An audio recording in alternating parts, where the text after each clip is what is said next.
स्वागत है PTC news ਵਿੱਚ ਸਾਰੇ ਦਰਸ਼ਕਾਂ ਦਾ। मैं हरप्रीत सिंह विचार तकरार लेके एक बार फिर तो ਤੁਹਾਡੇ ਸਾਹਮਣੇ ਹਾਜ਼ਰ ਹਾਂ।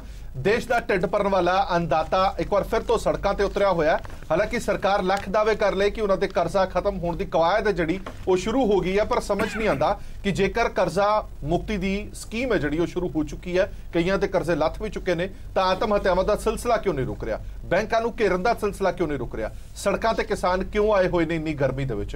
ये बहुत सारे सवाल ने जिहड़े रह के जहन दे विच उठदे ने। और नवी गल जिहड़ी सामने आई वो ये सामने आई है कि पुराने कर्जे उतरे नहीं, नवे कर्जिਆਂ ਦੇ ਵਿੱਚ कटौती कर दी है बैंकों ने। पहले ਜਿਹੜੇ कर्जे मिलते होंगे ਸੀਗੇ ਉਹਨਾਂ ਦੇ ਵਿੱਚ ਇੱਕ ਵੱਡੀ ਸੇਧ ਲਾਈ ਗਈ है, घट कर दिता गया ਜਿਹੜਾ किसानी हद क्रॉप लोन ਜਿਹੜਾ ਮਿਲਦਾ ਸੀਗਾ ਉਸ ਨੂੰ घट कर दिता गया। पिछले 5 दिन तो सहकारी बैंक बंद किए हुए ने किसानों के धरने प्रदर्शन बठिंडा ਦੇ ਵਿੱਚ ਚੱਲ ਰਹੇ ਨੇ। 29 ਥਾਵਾਂ ਤੇ ਧਰਨਾ प्रदर्शन कल किया गया किसानों ਵੱਲੋਂ ਇਹ ਕਹਿ ਕੇ कि ਜਿਹੜੀ लोन अमाउंट अप्रूव हुई सी 14,000 रुपया उन्होंने घट करके सिर्फ 9,000 रुपये फी एकड़ कर दिता गया, जो कि सरासर अन्याय है। किसानों का कहना है कि पहला सानू ये कहा गया कि थोड़ा सारा लोन माफ कर दिता जाएगा, उदी रूपरेखा बदल के फसली कर्जे ते आ गई, उदी रूपरेखा बदल के 2 लाख तक आ गई, और हुण जिहड़ा अगों कर्जा लेना है उहदे ते भी कैंची चल गई, 14,000 तो कट करके वो 9,000 ते आ खड़िया। इसे ते विचार चर्चा लेके हाजिर होए हैं कि किसान ते ये दोहरी मार क्यों पई है। साडा खास मेहमान मौजूद ने, सब तो पहला जान पछाण करा दी डॉक्टर दलजीत सिंह चीमा, सीनियर आगू ने श्रोमणी अकाली दल के साडे नाल मौजूद ने। चमनलाल शर्मा साहब टकसाली कांग्रेसी आगू ने, विनीत जोशी जी आगू ने पंजाब बीजेपी के, जगतार सिंह संघेड़ा साहब बुलार ने आम आदमी पार्टी के, नजत्तर सिंह बैदवान साहब आगू ने BKU के। बहुत बहुत स्वागत है सारे मेहमानों का। मैं बैदवान साहब शुरुआत थोड़े तो करांगा। ये क्या जा रहा है कि किसान जथेबंदियां ने, मैं खबर पढ़ रहा सी कि 28 तो 29 थावां ते घेराबंदी बैंकों की की गई है। बैंक वालियां दा की कसूर है? बैंक वालियां ने तो जिथों ऑर्डर आया उवें ही करना है, जिन्ना पैसा बैंक वालियां नूं मिले उवें ही मिलना है। 14,000 रुपए की जिहड़ी लिमिट पहला सीगी उहनूं घटा के 9,000 किया गया, इहदे पिछे की तर्क है जी कि जदों असीं पैसा लैण जाना बैंक दे विच ਜਿਹੜੇ ਅਧਿਕਾਰੀ ਉੱਥੇ ਬੈਠੇ ਨੇ, ਅਸੀਂ ਤਾਂ ਆਪਣਾ ਰੋਸ ਉੱਥੇ ਹੀ ਪ੍ਰਗਟ ਕਰਨਾ। ਜੇ ਉਹ ਉੱਪਰੋਂ ਆਰਡਰ ਲੈ ਕੇ ਆਏ ਆ ਤਾਂ ਉਹ ਸਾਡੀ ਆਵਾਜ਼ ਵੀ ਉੱਥੇ ਪਹੁੰਚਾਣ ਕਿ ਇਹ ਜਿਹੜਾ ਹੈਗਾ ਕਿਸਾਨ ਇੰਨੇ ਦੁਬਿਧਾ ਦੇ ਵਿੱਚ ਨੇ ਤੇ ਧੱਕਾ ਹੋ ਰਿਹਾ ਗਾ। ਕਿਉਂਕਿ ਕੋਈ ਵੀ ਜੋ ਸਾਡੇ ਪੰਜਾਬ ਦੇ ਵਿੱਚ ਫੈਸਲਾ ਹੁੰਦਾ ਉਹਦੀ ਹਰ ਇੱਕ ਚੀਜ਼ ਦੀ ਪਹਿਲਾਂ ਗਰਾਊਂਡ ਲੈਵਲ ਤੋਂ ਰਿਪੋਰਟ ਜਾਂਦੀ ਹੈ, ਤੇ ਅਗਰ ਇਹ ਨਹੀਂ ਕਿਹਾ ਜਾ ਸਕਦਾ ਕਿ ਮੈਨੇਜਰਾਂ ਦਾ ਇਹਦੇ ਵਿੱਚ ਰਿਪੋਰਟ ਦੇ ਵਿੱਚ ਕੋਈ ਨਾ ਕੋਈ ਹੱਥ ਨਾ ਹੋਵੇ ਤੇ ਸਿੱਧਾ ਆਰਡਰ ਹੋਵੇ। ਸੋ ਜਦੋਂ ਤੱਕ ਸਾਨੂੰ ਇਹ पूरा 14,000 रुपये नहीं मिलता साडा रोस धरना जारी है। थोड़ा सरल शब्दां समझाओ, ये फसली हद कर्जा 14,000 रुपये प्रति एकड़ सीगा पहला, जो कि हुण 9,000 रुपये किया जा रहा है, इहदे पिछे कारण की और है की है पूरा सिस्टम तो जी ज़्यादा तो ये बैंक वाले जानगे, पर सानू तो यह कहा जाता कि नाबार्ड ने यह कट ला दी है 263 करोड़ की। अच्छा, हुण किसानां दा कसूर कढ़िया जा रहा कि किसानां ने कर्जे नहीं मोड़े, लेकिन तुसीं जानते हैं कि पिछले लगभग 2007 तो किसानों को यह भरोसा दे जा रहा गा कि थोड़े जिहड़े कर्जे वो माफ़ किए जाणगे। लोगों ने एहसास के उत्ते कर्जे नहीं भरे, किसानों ने कई डिफाल्टर हो गए, और तुसीं सुन के हैरान रह जाओगे कि साडे बहुत ही सत्कारयोग आगू सतनाम सिंह जी बहरू उन्होंने कैप्टन साहब के ध्यान दे विच लिआंदा कि मेरा कर्जा तो माफ़ कर दिता, लेकिन जिस डेट नूं साडे कर्जे की लिस्ट गई वो कर्जा माफ़ करके उस तो बाद मैनू जो डिफाल्टर बनाया गया ਉਹਦਾ 7,000 ਕਰਜ਼ਾ अजे भी मेरे लोन के उत्ते खड़िया गा। तो ये अंकड़ियां दा हेर फेर ला लीए या ये थोड़ी जी नेक नीति तो परे हट के किसी ना किसी तरह किसानों नूं निपीड़न की पॉलिसी ला लीए आपां, तो उन्हां दे नाल इंसाफ नहीं हो रहा। किसानों ने वोटां इस करके पाईआं सी कि साडे सारे कर्जे माफ़ किए जाणगे, लेकिन ये जो 2.5 एकड़ वाले छोटे तो छोटे किसान ले गए उन्हां दे भी किसानों के कर्जा विच त्रुटियां आ रही। खबर ये भी आ रही है कि जमीन कुरक दी खबरां भी आ रही ने, बैंकां ने करन कि कर्जा वापस करो नहीं तो थोड़ी जमीन कुरक हो जाएगी। ਉਹ देखो जी उन्होंने तो कहना जिन्हों ने कर्जा दिता, सरकार ने जदों वादा किया किसानों के नाल इहदी भरपाई तो सरकार ने करनी सी। हुण इहदे विच मेन दोषी तो सरकार ही है। अगर वो बैंकों का कर्जा उन्होंने किसानों नूं रोकिया तो कर्जदार ने तो अपना कर्ज लेना, पर नपीड़िया किसान जा रहा है। सरकार अपने वादे तो मुकर गई, बैंकों वालियां नूं एक बड़ा सौखा जिहा काम है किसान नूं नपीड़ना। उन्होंने कोल साडे कागज़ हैं, साडे चैक लगे हुए ने, तो धक्के ते सानूं बिना दस्से तो ही हो सकता कुछ किसान विच इहो जिहे भी होणगे जिहड़े लोन भर सकण दी समर्था च या इधरों उधरों लैके भर दिंदे, उन्होंने चोरी छुपे चैक लाए, बोनस कराए, तो अज सानूं जेलों दे विच सिटण वास्ते राह अख्तियार कर लिया। शर्मा साहब, दोहरी मार किसान दी ਪਿਛਲਾ ਕਰਜ਼ਾ ਤੁਸੀਂ ਕਹਿ ਰਹੇ ਹੋ ਕਿ ਮਾਫ ਕੀਤਾ ਗਿਆ, ਪਰ ਪੂਰੀ ਤਰ੍ਹਾਂ ਤਾਂ ਚਲੋ ਇਹ ਵੀ ਮੰਨ ਕੇ ਚੱਲਣਾ ਪਏਗਾ ਕਿ ਕਰਜ਼ਾ ਮਾਫ ਨਹੀਂ ਹੋਇਆ। ਉਹ ਨਹੀਂ ਹੋਇਆ ਤਾਂ ਇੱਕ ਵੱਖਰੀ ਗੱਲ ਹੈ, ਪਰ ਹੁਣ ਜਿਹੜਾ ਨਵਾਂ ਕਰਜ਼ਾ ਕਿਸਾਨਾਂ ਨੇ ਲੈਣਾ ਉਹਦੇ ਵਿੱਚ ਤਾਂ ਇੱਕ ਵੱਡੀ ਕਾਟ ਲੱਗੀ। ਜਿਹੜਾ 14,000 ਰੁਪਏ ਪ੍ਰਤੀ ਏਕੜ ਮਿਲਣਾ ਸੀ ਉਹ ਹੁਣ 9,000 ਰੁਪਏ ਪ੍ਰਤੀ ਏਕੜ ਲੈਣ ਨੂੰ ਮਜਬੂਰ ਹੋ ਰਿਹਾ ਕਿਸਾਨ। ਇਸੇ ਲਈ ਬੈਂਕਾਂ ਨੂੰ ਤਾਲੇ ਜੜ ਰਹੇ ਨੇ। ਗੱਲ ਹੈ ਜੀ, ਜਿਹੜੀ ਕਿਸਾਨਾਂ ਦੇ ਹਾਲਾਤ ਹੈ ਨਾ, ਇਹ ਸਾਰੇ ਦੇਸ਼ ਦਾ ਵਿੱਚ ਹੈ, ਸਾਰਿਆਂ ਨੂੰ ਪਤਾ ਹੈ, ਇਹਦੀ ਦੋ ਰਾਏ ਨਹੀਂ ਹੈਗੀ। ਇਹ ਜਿਹੜੇ ਗਰੀਬ ਕਿਸਾਨ ਹੈ ਉਹਨਾਂ ਦੀ ਮਾਫੀ ਵਾਸਤੇ ਸਰਕਾਰ ਆਲਰੇਡੀ ਲੱਗੀ ਹੋਈ, ਸੈਂਟਰ ਗਵਰਨਮੈਂਟ ਵੀ ਲੱਗੀ ਹੈ, ਪਰ ਸੈਂਟਰ ਗਵਰਨਮੈਂਟ ਨੇ ਥੋੜਾ ਡਿਲੇ ਕਰਤਾ ਕਿਉਂਕਿ ਕੈਪਟਨ ਸਾਹਿਬ ਨੇ ਬੜੀ ਵਾਰੀ ਪ੍ਰਾਈਮ ਮਿਨਿਸਟਰ ਨੂੰ ਚਿੱਠੀਆਂ ਲਿਖੀਆਂ, ਬੜੀ ਰਿਮਾਈਂਡਰ ਵੀ ਕਰਾਇਆ ਵੀ ਜਿਹੜੇ ਵਨ ਟਾਈਮ ਲੋਨ ਵਾਲਾ ਤੁਸੀਂ ਮਾਫ ਕਰਨ ਦਾ ਇੰਤਜ਼ਾਮ ਕਰੋ, ਪਰ ਕੁਛ ਨਹੀਂ ਹੋ ਰਿਹਾ। ਐ ਨਹੀਂ ਹੋ ਜਿਹੜਾ ਤੁਸੀਂ ਦੂਸਰੀ ਗੱਲ ਕਹੀ ਹੈ ਵੀ 10,000 ਦਾ ਕ੍ਰਾਪ ਲੋਨ ਸੀ ਨਾ, ਜਿਹੜਾ 14,000 ਉਹ ਫਸਲ ਬੀਜਣ ਵਾਸਤੇ, ਨਵੀਂ ਫਸਲ ਬੀਜਣ ਵਾਸਤੇ ਗਵਰਨਮੈਂਟ ਨੇ ਅਲਾਟ ਕੀਤਾ ਜਾਂਦਾ ਸੀ ਪਰ ਏਕੜ ਦਾ। ਉਹ ਉਹਦੇ 'ਚ 10 ਕੁਛ ਸ਼ੁਰੂ ਹੋਇਆ 14,000, ਪਰ ਜਦੋਂ ਨਬਾਰਡ ਵਾਲੇ ਨੇ ਪੈਸੇ ਦੇਣ ਤੋਂ ਇਨਕਾਰ ਕਰਤਾ ਤੇ ਗਵਰਨਮੈਂਟ ਨੇ ਪ੍ਰੈਸ਼ਰ ਪਾ ਕੇ 10,000 ਰੁਪਇਆ ਹੁਣ ਉਹਨਾਂ ਨੂੰ ਦੇ ਰਿਹਾ, ਕਿਉਂਕਿ ਕਹਿੰਦੇ ਵੀ ਸਾਡੇ ਕੋਲ ਪੈਸੇ ਹੈ ਨਹੀਂ, 10 ਤੇ ਦਿਓ ਉਹਨਾਂ ਨੂੰ, ਕਿਉਂਕਿ ਇਹਨਾਂ ਕੁਛ ਤੇ ਵਿਚਾਰੇ ਨੂੰ ਰਸਤਾ ਦਈਏ। ਪਰ ਜਿਹੜੀ ਚੀਜ਼ ਐਪਰੀਸ਼ੀਏਟ ਹੋਣੀ ਚਾਹੀਦੀ ਹੈ ਵੀ ਨਬਾਰਡ ਨੇ ਨਹੀਂ ਦਿੱਤਾ ਪੈਸਾ, ਉਹ ਵੀ ਸਾਡੀ ਸਰਕਾਰ ਦੇ ਅਗੇਂਸਟ ਹੋ ਰਿਹਾ ਗੱਲ। ਸਰਕਾਰ ਮਗਰ ਲੱਗੀ ਪਈ ਹੈ, ਸਰਕਾਰ ਨੇ ਆਲਰੇਡੀ ਪਿਛਲੇ ਨਬਾਰਡ ਨੇ ਕਿਉਂ ਕੱਟ ਮਾਰਿਆ? ਨਬਾਰਡ ਤੋਂ ਪੈਸੇ ਰਿਲੀਜ਼ ਨਹੀਂ ਤਾਂ ਉਹ ਸੈਂਟਰ ਗਵਰਨਮੈਂਟ ਨੇ ਕਰਨੇ ਨਾ ਜੀ, ਨਬਾਰਡ ਤੇ ਨੈਸ਼ਨਲ ਐਗਰੀਕਲਚਰ ਬੈਂਕ ਹੈ। ਪਰ ਮੈਂ ਤੁਹਾਡੀ ਨੌਲੇਜ 'ਚ ਲਿਆਦਾ, ਇਸ ਵੇਲੇ ਜਿਹੜੇ ਲੋਨ ਹੈ ਨਾ ਸਾਡੇ, ਜਿਹੜੇ ਲੋਨ ਮਾਫ ਹੋ ਗਏ 997 ਲੱਖ ਰੁਪਇਆ ਹੈਜ਼ ਬੀਨ ਡਿਸਟ੍ਰੀਬਿਊਟਡ। 2 ਲੱਖ ਕਿਸਾਨਾਂ ਨੂੰ 9,99,999 ਲੱਖ ਜਿਹੜਾ ਆਲਰੇਡੀ ਡਿਸਪਰ ਹੋ ਚੁੱਕਾ, ਉਹ ਵੀ ਕੋਆਪਰੇਟਿਵ ਬੈਂਕਾਂ ਦਾ। ਨੈਸ਼ਨਲ ਬੈਂਕਾਂ ਵਾਲਿਆਂ ਨੂੰ ਵੀ ਕਿਹਾ ਗਿਆ, ਨੈਸ਼ਨਲ ਬੈਂਕਾਂ ਵਾਲਿਆਂ ਨੇ ਆਧਾਰ ਕਾਰਡ ਨਾਲ ਆਪਣੇ ਮਿਲਾਇਆ ਨਹੀਂ। ਸਾਡੀ ਵਿਨੀ ਮਹਾਜਨ ਉਹਨਾਂ ਨੇ ਪਿੱਛੇ ਜੀ ਮੀਟਿੰਗ ਵੀ ਕੀਤੀ ਹੈ, ਉਹਨੂੰ ਰਿਕੁਐਸਟ ਕੀਤੀ ਹੈ ਵੀ ਇਹਨੂੰ ਮਿਲਾਓ ਸੋ ਦੈਟ ਵੀ ਇਹ ਕਿਸਾਨਾਂ ਦਾ ਲੋਨ ਜਿਹੜਾ ਅਸੀਂ ਅਕਤੂਬਰ ਤੱਕ ਸਾਰਾ ਮਾਫ ਕਰਨਾ। ਇਹ ਸਾਲ ਦੇ ਵਿੱਚ ਸਾਰਾ ਲੋਨ ਮਾਫ ਹੋ ਜਾਏਗਾ ਜਿੰਨਾ ਵੀ ਹੈ ਕਿਸਾਨਾਂ ਦਾ। ਲੇਕਿਨ ਜਿੰਨੇ ਚਿਰ ਹੁਣ ਸਾਡੇ ਕੋਲ ਪੈਸੇ ਨਹੀਂ ਆ ਰਹੇ, ਹੁਣ ਸਾਡੇ ਪੈਸੇ ਜਿਹੜੇ ਕਮ ਸੇ ਕਮ 4,000 ਕਰੋੜ ਰੁਪਏ ਦਾ ਸਾਡਾ 1 ਜੁਲਾਈ ਤੱਕ ਹੀ ਉਹ ਖਤਮ ਹੋ ਗਿਆ, ਔਰ ਇੱਥੇ ਜਿਹੜਾ ਪੀਡੀ ਸਕੀਮ ਜਿਹੜਾ ਟੈਕਸ ਵਾਲਾ ਸੀਗਾ ਉਹੀ ਘਟ ਗਿਆ ਸੀ। ਪੈਸੇ ਦੀ ਪ੍ਰੋਬਲਮ ਤਾਂ ਹੈ, ਉਹ ਪ੍ਰੋਬਲਮ ਪੂਰਾ ਕਰਨ ਵਾਸਤੇ ਗਵਰਨਮੈਂਟ ਲੱਗੀ ਪਈ ਹੈ ਕਿਸੇ ਤਰੀਕੇ ਨਾਲ।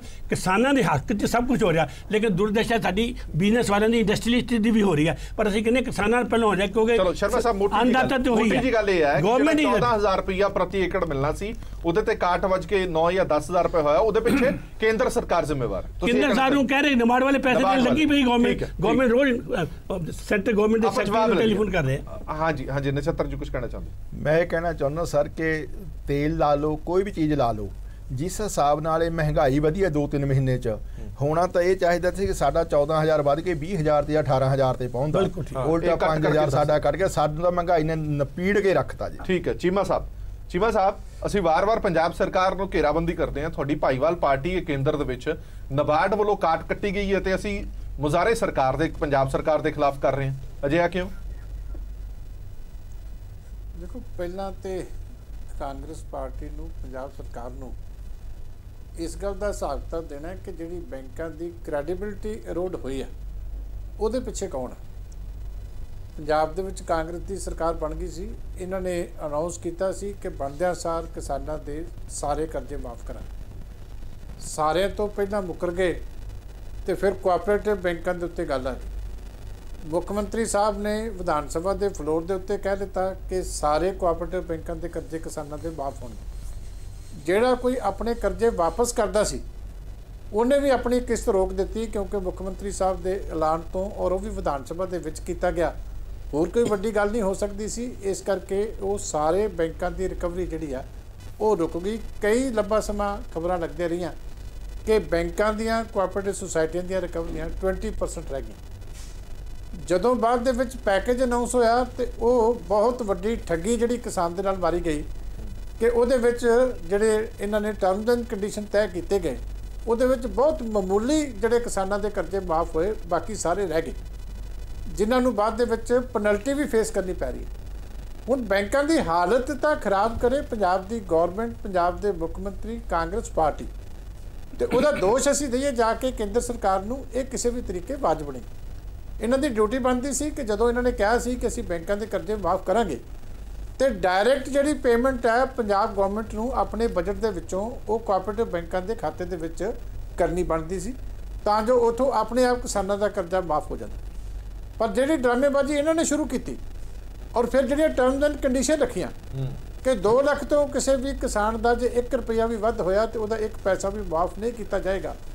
ਉਹਦੇ ਨਾਲ ਨੈਚੁਰਲੀ ਅਸਰ ਜਿਹੜਾ ਬੈਂਕਾਂ ਦੇ ਉੱਤੇ ਪਿਆ, ਕਿਉਂਕਿ ਕਿਸਾਨ ਨੇ ਕਿਸ਼ਤਾਂ ਜਮ੍ਹਾਂ ਨਹੀਂ ਕਰਾਈਆਂ, ਸਰਕਾਰ ਨੇ ਉਹਨੂੰ ਅਸ਼ੋਰੈਂਸ ਦੇ ਦਿੱਤੀ ਸੀ, ਉਹਦੇ ਕਰਕੇ ਉਹਨਾਂ ਦੀ ਕ੍ਰੈਡੀਬਿਲਿਟੀ ਖਰਾਬ ਹੋਈ ਤੇ ਜਿਹੜੀ ਹੈ ਨਬਾਰਡ ਨੇ ਉਹਨਾਂ ਨੂੰ ਅੱਗੋਂ ਉਹਨਾਂ ਅਮਾਊਂਟ ਦੇਣ ਤੋਂ ਨਾ ਕਰ ਦਿੱਤੀ ਜਿੰਨਾ ਅਮਾਊਂਟ ਪਹਿਲਾਂ ਦਿੱਤਾ ਜਾਂਦਾ ਸੀ। ਇਸ ਕਰਕੇ ਇਹਦੇ ਵਾਸਤੇ ਸੂਬਾ ਸਰਕਾਰ 100% ਦੋਸ਼ੀ ਹੈ। ਇਹਨਾਂ ਨੂੰ ਕਿਸੇ ਹੋਰ ਦੇ ਉੱਤੇ ਬਲੇਮ ਨਹੀਂ ਪਾਉਣਾ ਚਾਹੀਦਾ। ਹਾਂਜੀ ਸੰਘੇੜਾ ਸਾਹਿਬ, ਤੁਸੀਂ ਇਹਨਾਂ ਦੋਵਾਂ ਧਿਰਾਂ ਦੇ ਵਿੱਚ ਕਿਸ ਨੂੰ ਕਸੂਰਵਾਰ ਸਮਝਦੇ ਹੋ? ਕਿਉਂਕਿ ਵੱਡੀ ਗੱਲ ਇਹ ਹੈ ਕਿ ਜਿਹੜਾ ਕਿਸਾਨ ਹੈ ਉਸ ਨੂੰ ਚਲੋ ਪਿਛਲਾ ਕਰਜ਼ਾ ਉਹਦਾ ਮਾਫ ਹੋਇਆ ਨਹੀਂ ਹੋਇਆ, ਉਹ ਫਿਰ ਵੀ ਅਗੇਤਾ ਜ਼ਰੂਰ ਸੋਚਦਾ ਕਿ ਘੱਟੋ ਘੱਟ ਮੈਂ ਉਹ ਲੋਨ ਲੈ ਕੇ ਆਪਣੀ ਅਗਲੀ ਫਸਲ ਪਾਲਾਂ ਔਰ ਮੇਰਾ ਕੁਝ ਸ਼ਾਇਦ ਬਚਾਅ ਹੋ ਸਕੇ, ਪਰ ਅੱਗੇ ਦੀ ਵੀ ਕਾਟ ਲੱਗ ਗਈ। ਦੇਖੋ ਜੀ, ਇਹ ਜਿਹੜਾ ਫਸਲੀ ਕਰਜ਼ਾ ਹੈਗਾ 14,000 ਦੇ ਹਿਸਾਬ ਨਾਲ ਪਹਿਲਾਂ ਹੀ ਦਿੱਤਾ ਜਾਂਦਾ ਸੀਗਾ, ਉਹਨੂੰ 9,000 ਕਰਨਾ ਇੱਕ ਬਹੁਤ ਹੀ ਮਾੜੀ ਕਾਰਵਾਈ ਹੈ। ਕਿਉਂਕਿ ਇਹ ਕਿਸਾਨ ਨੇ ਇਹਦਾ ਕੱਪੜਾ ਥੋੜੀ ਖਰੀਦਣਾ ਆ ਕਿ ਉਹ ਇੱਕ ਵਾਰੀ ਇਸ ਵਾਰੀ ਪੈਂਟ ਕਮੀਜ਼ ਨਹੀਂ ਲਊਗਾ ਜਾਂ ਕੱਪੜੇ ਨਹੀਂ ਲਊਗਾ, 2 ਸਾਲ ਉਹੀ ਚੱਲ ਜਾਣਗੇ। ਇਹ ਇਨਪੁਟਸ ਵਾਸਤੇ ਹੈ, ਫਰਟੀਲਾਈਜ਼ਰ ਵਾਸਤੇ ਹੈ, ਬਾਕੀ ਸਾਰੀਆਂ ਚੀਜ਼ਾਂ ਵਾਸਤੇ ਹੈ। ਤੇ ਕੀਮਤਾਂ ਵੱਧ ਗਈਆਂ, ਜਿੱਦਾਂ ਪਹਿਲਾਂ ਹੀ ਇਸ ਫੋਰਮ ਤੋਂ ਗੱਲ ਹੋ ਚੁੱਕੀ ਹੈ। ਉਸ ਕੋਲ 14 ਨਾਲ ਵੀ ਉਹਦਾ ਮਸਾਂ ਹੀ ਸਰਨਾ ਆ। ਇਸ ਕਰਕੇ ਫਾਰਮਰ ਨੂੰ ਲੋਨ ਤਾਂ ਲੈਣਾ ਹੀ ਪੈਣਾ ਆ। ਇਹ ਜਿਹੜਾ ਲੋਨ ਮਿਲਦਾ ਸੀਗਾ ਫਾਰਮਰ ਨੂੰ 7% ਦੇ ਹਿਸਾਬ ਨਾਲ ਮਿਲਦਾ ਸੀਗਾ, 7% ਦੇ ਹਿਸਾਬ ਨਾਲ 3% ਉਹਦਾ ਫਿਰ ਮਾਫ ਹੋ ਜਾਂਦਾ ਸੀ, 4% ਪੈਂਦਾ ਸੀਗਾ। ਹੁਣ ਜਿਹੜਾ ਇਹ ਗੈਪ ਹੈ, ਇਹ ਫਾਰਮਰ ਨੇ ਕਿੱਥੋਂ ਲੋਨ ਲੈਣਾ? ਮਾਰਕੀਟ ਚੋਂ, ਸ਼ਾਹੂਕਾਰ ਕੋਲੋਂ, ਕਮਿਸ਼ਨ ਏਜੰਟ ਕੋਲੋਂ। ਉੱਥੇ ਮਿਨੀਮਮ ਰੇਟ 13, 14, 15% ਹੈ, ਨਹੀਂ ਤਾਂ 18% ਤੇ 24% ਤੱਕ ਵੀ ਜਾਂਦਾ ਹੈ। ਇਹ ਪੀਨਲਾਈਜ਼ ਕੀਤਾ ਗਿਆ ਫਾਰਮਰ ਨੂੰ। ਕਿਉਂ ਕੀਤਾ ਗਿਆ? ਨਬਾਰਡ ਦਾ ਬਹਾਨਾ ਜਾਂ ਹੋਰ ਆ ਜਾਂ ਜ਼ਿੰਮੇਵਾਰ ਪੰਜਾਬ ਸਰਕਾਰ ਦਾ ਮੁੱਢਲੇ ਤੌਰ ਤੇ ਜ਼ਿੰਮੇਵਾਰ ਹੈ ਹੀ ਹੈ ਜਿਹਨੇ ਇਨਫੋਰਸਮੈਂਟ ਕਰਨੀ ਹੈ, ਬਟ ਕੇਂਦਰ ਦੀ ਵੀ ਆਪਣੀ ਜ਼ਿੰਮੇਵਾਰੀ, ਪਰ ਇਹਦੇ ਨਾਲ ਕਿਸਾਨਾਂ ਨੂੰ ਕੁਝ ਨਹੀਂ ਮਿਲਦਾ। ਜ਼ਿੰਮੇਵਾਰ ਕੌਣ ਹੈ? ਸਰਕਾਰਾਂ ਹੀ ਜ਼ਿੰਮੇਵਾਰ ਹੈ ਜਿਨ੍ਹਾਂ ਨੇ ਜਿਹੜੀ ਕ੍ਰੈਡਿਟ ਫੈਸਿਲਿਟੀ ਫਾਰਮਰਸ ਨੂੰ ਦੇਣੀ ਹੈ। ਜਿਹੜੇ ਫਾਰਮਰਸ ਫਿਰ ਕਰਜ਼ਾ ਕਿੱਥੋਂ ਉਤਰ ਜਾਏਗਾ ਜੇ ਉਹ ਮਾਰਕੀਟ ਚੋਂ 18% ਲਏਗਾ?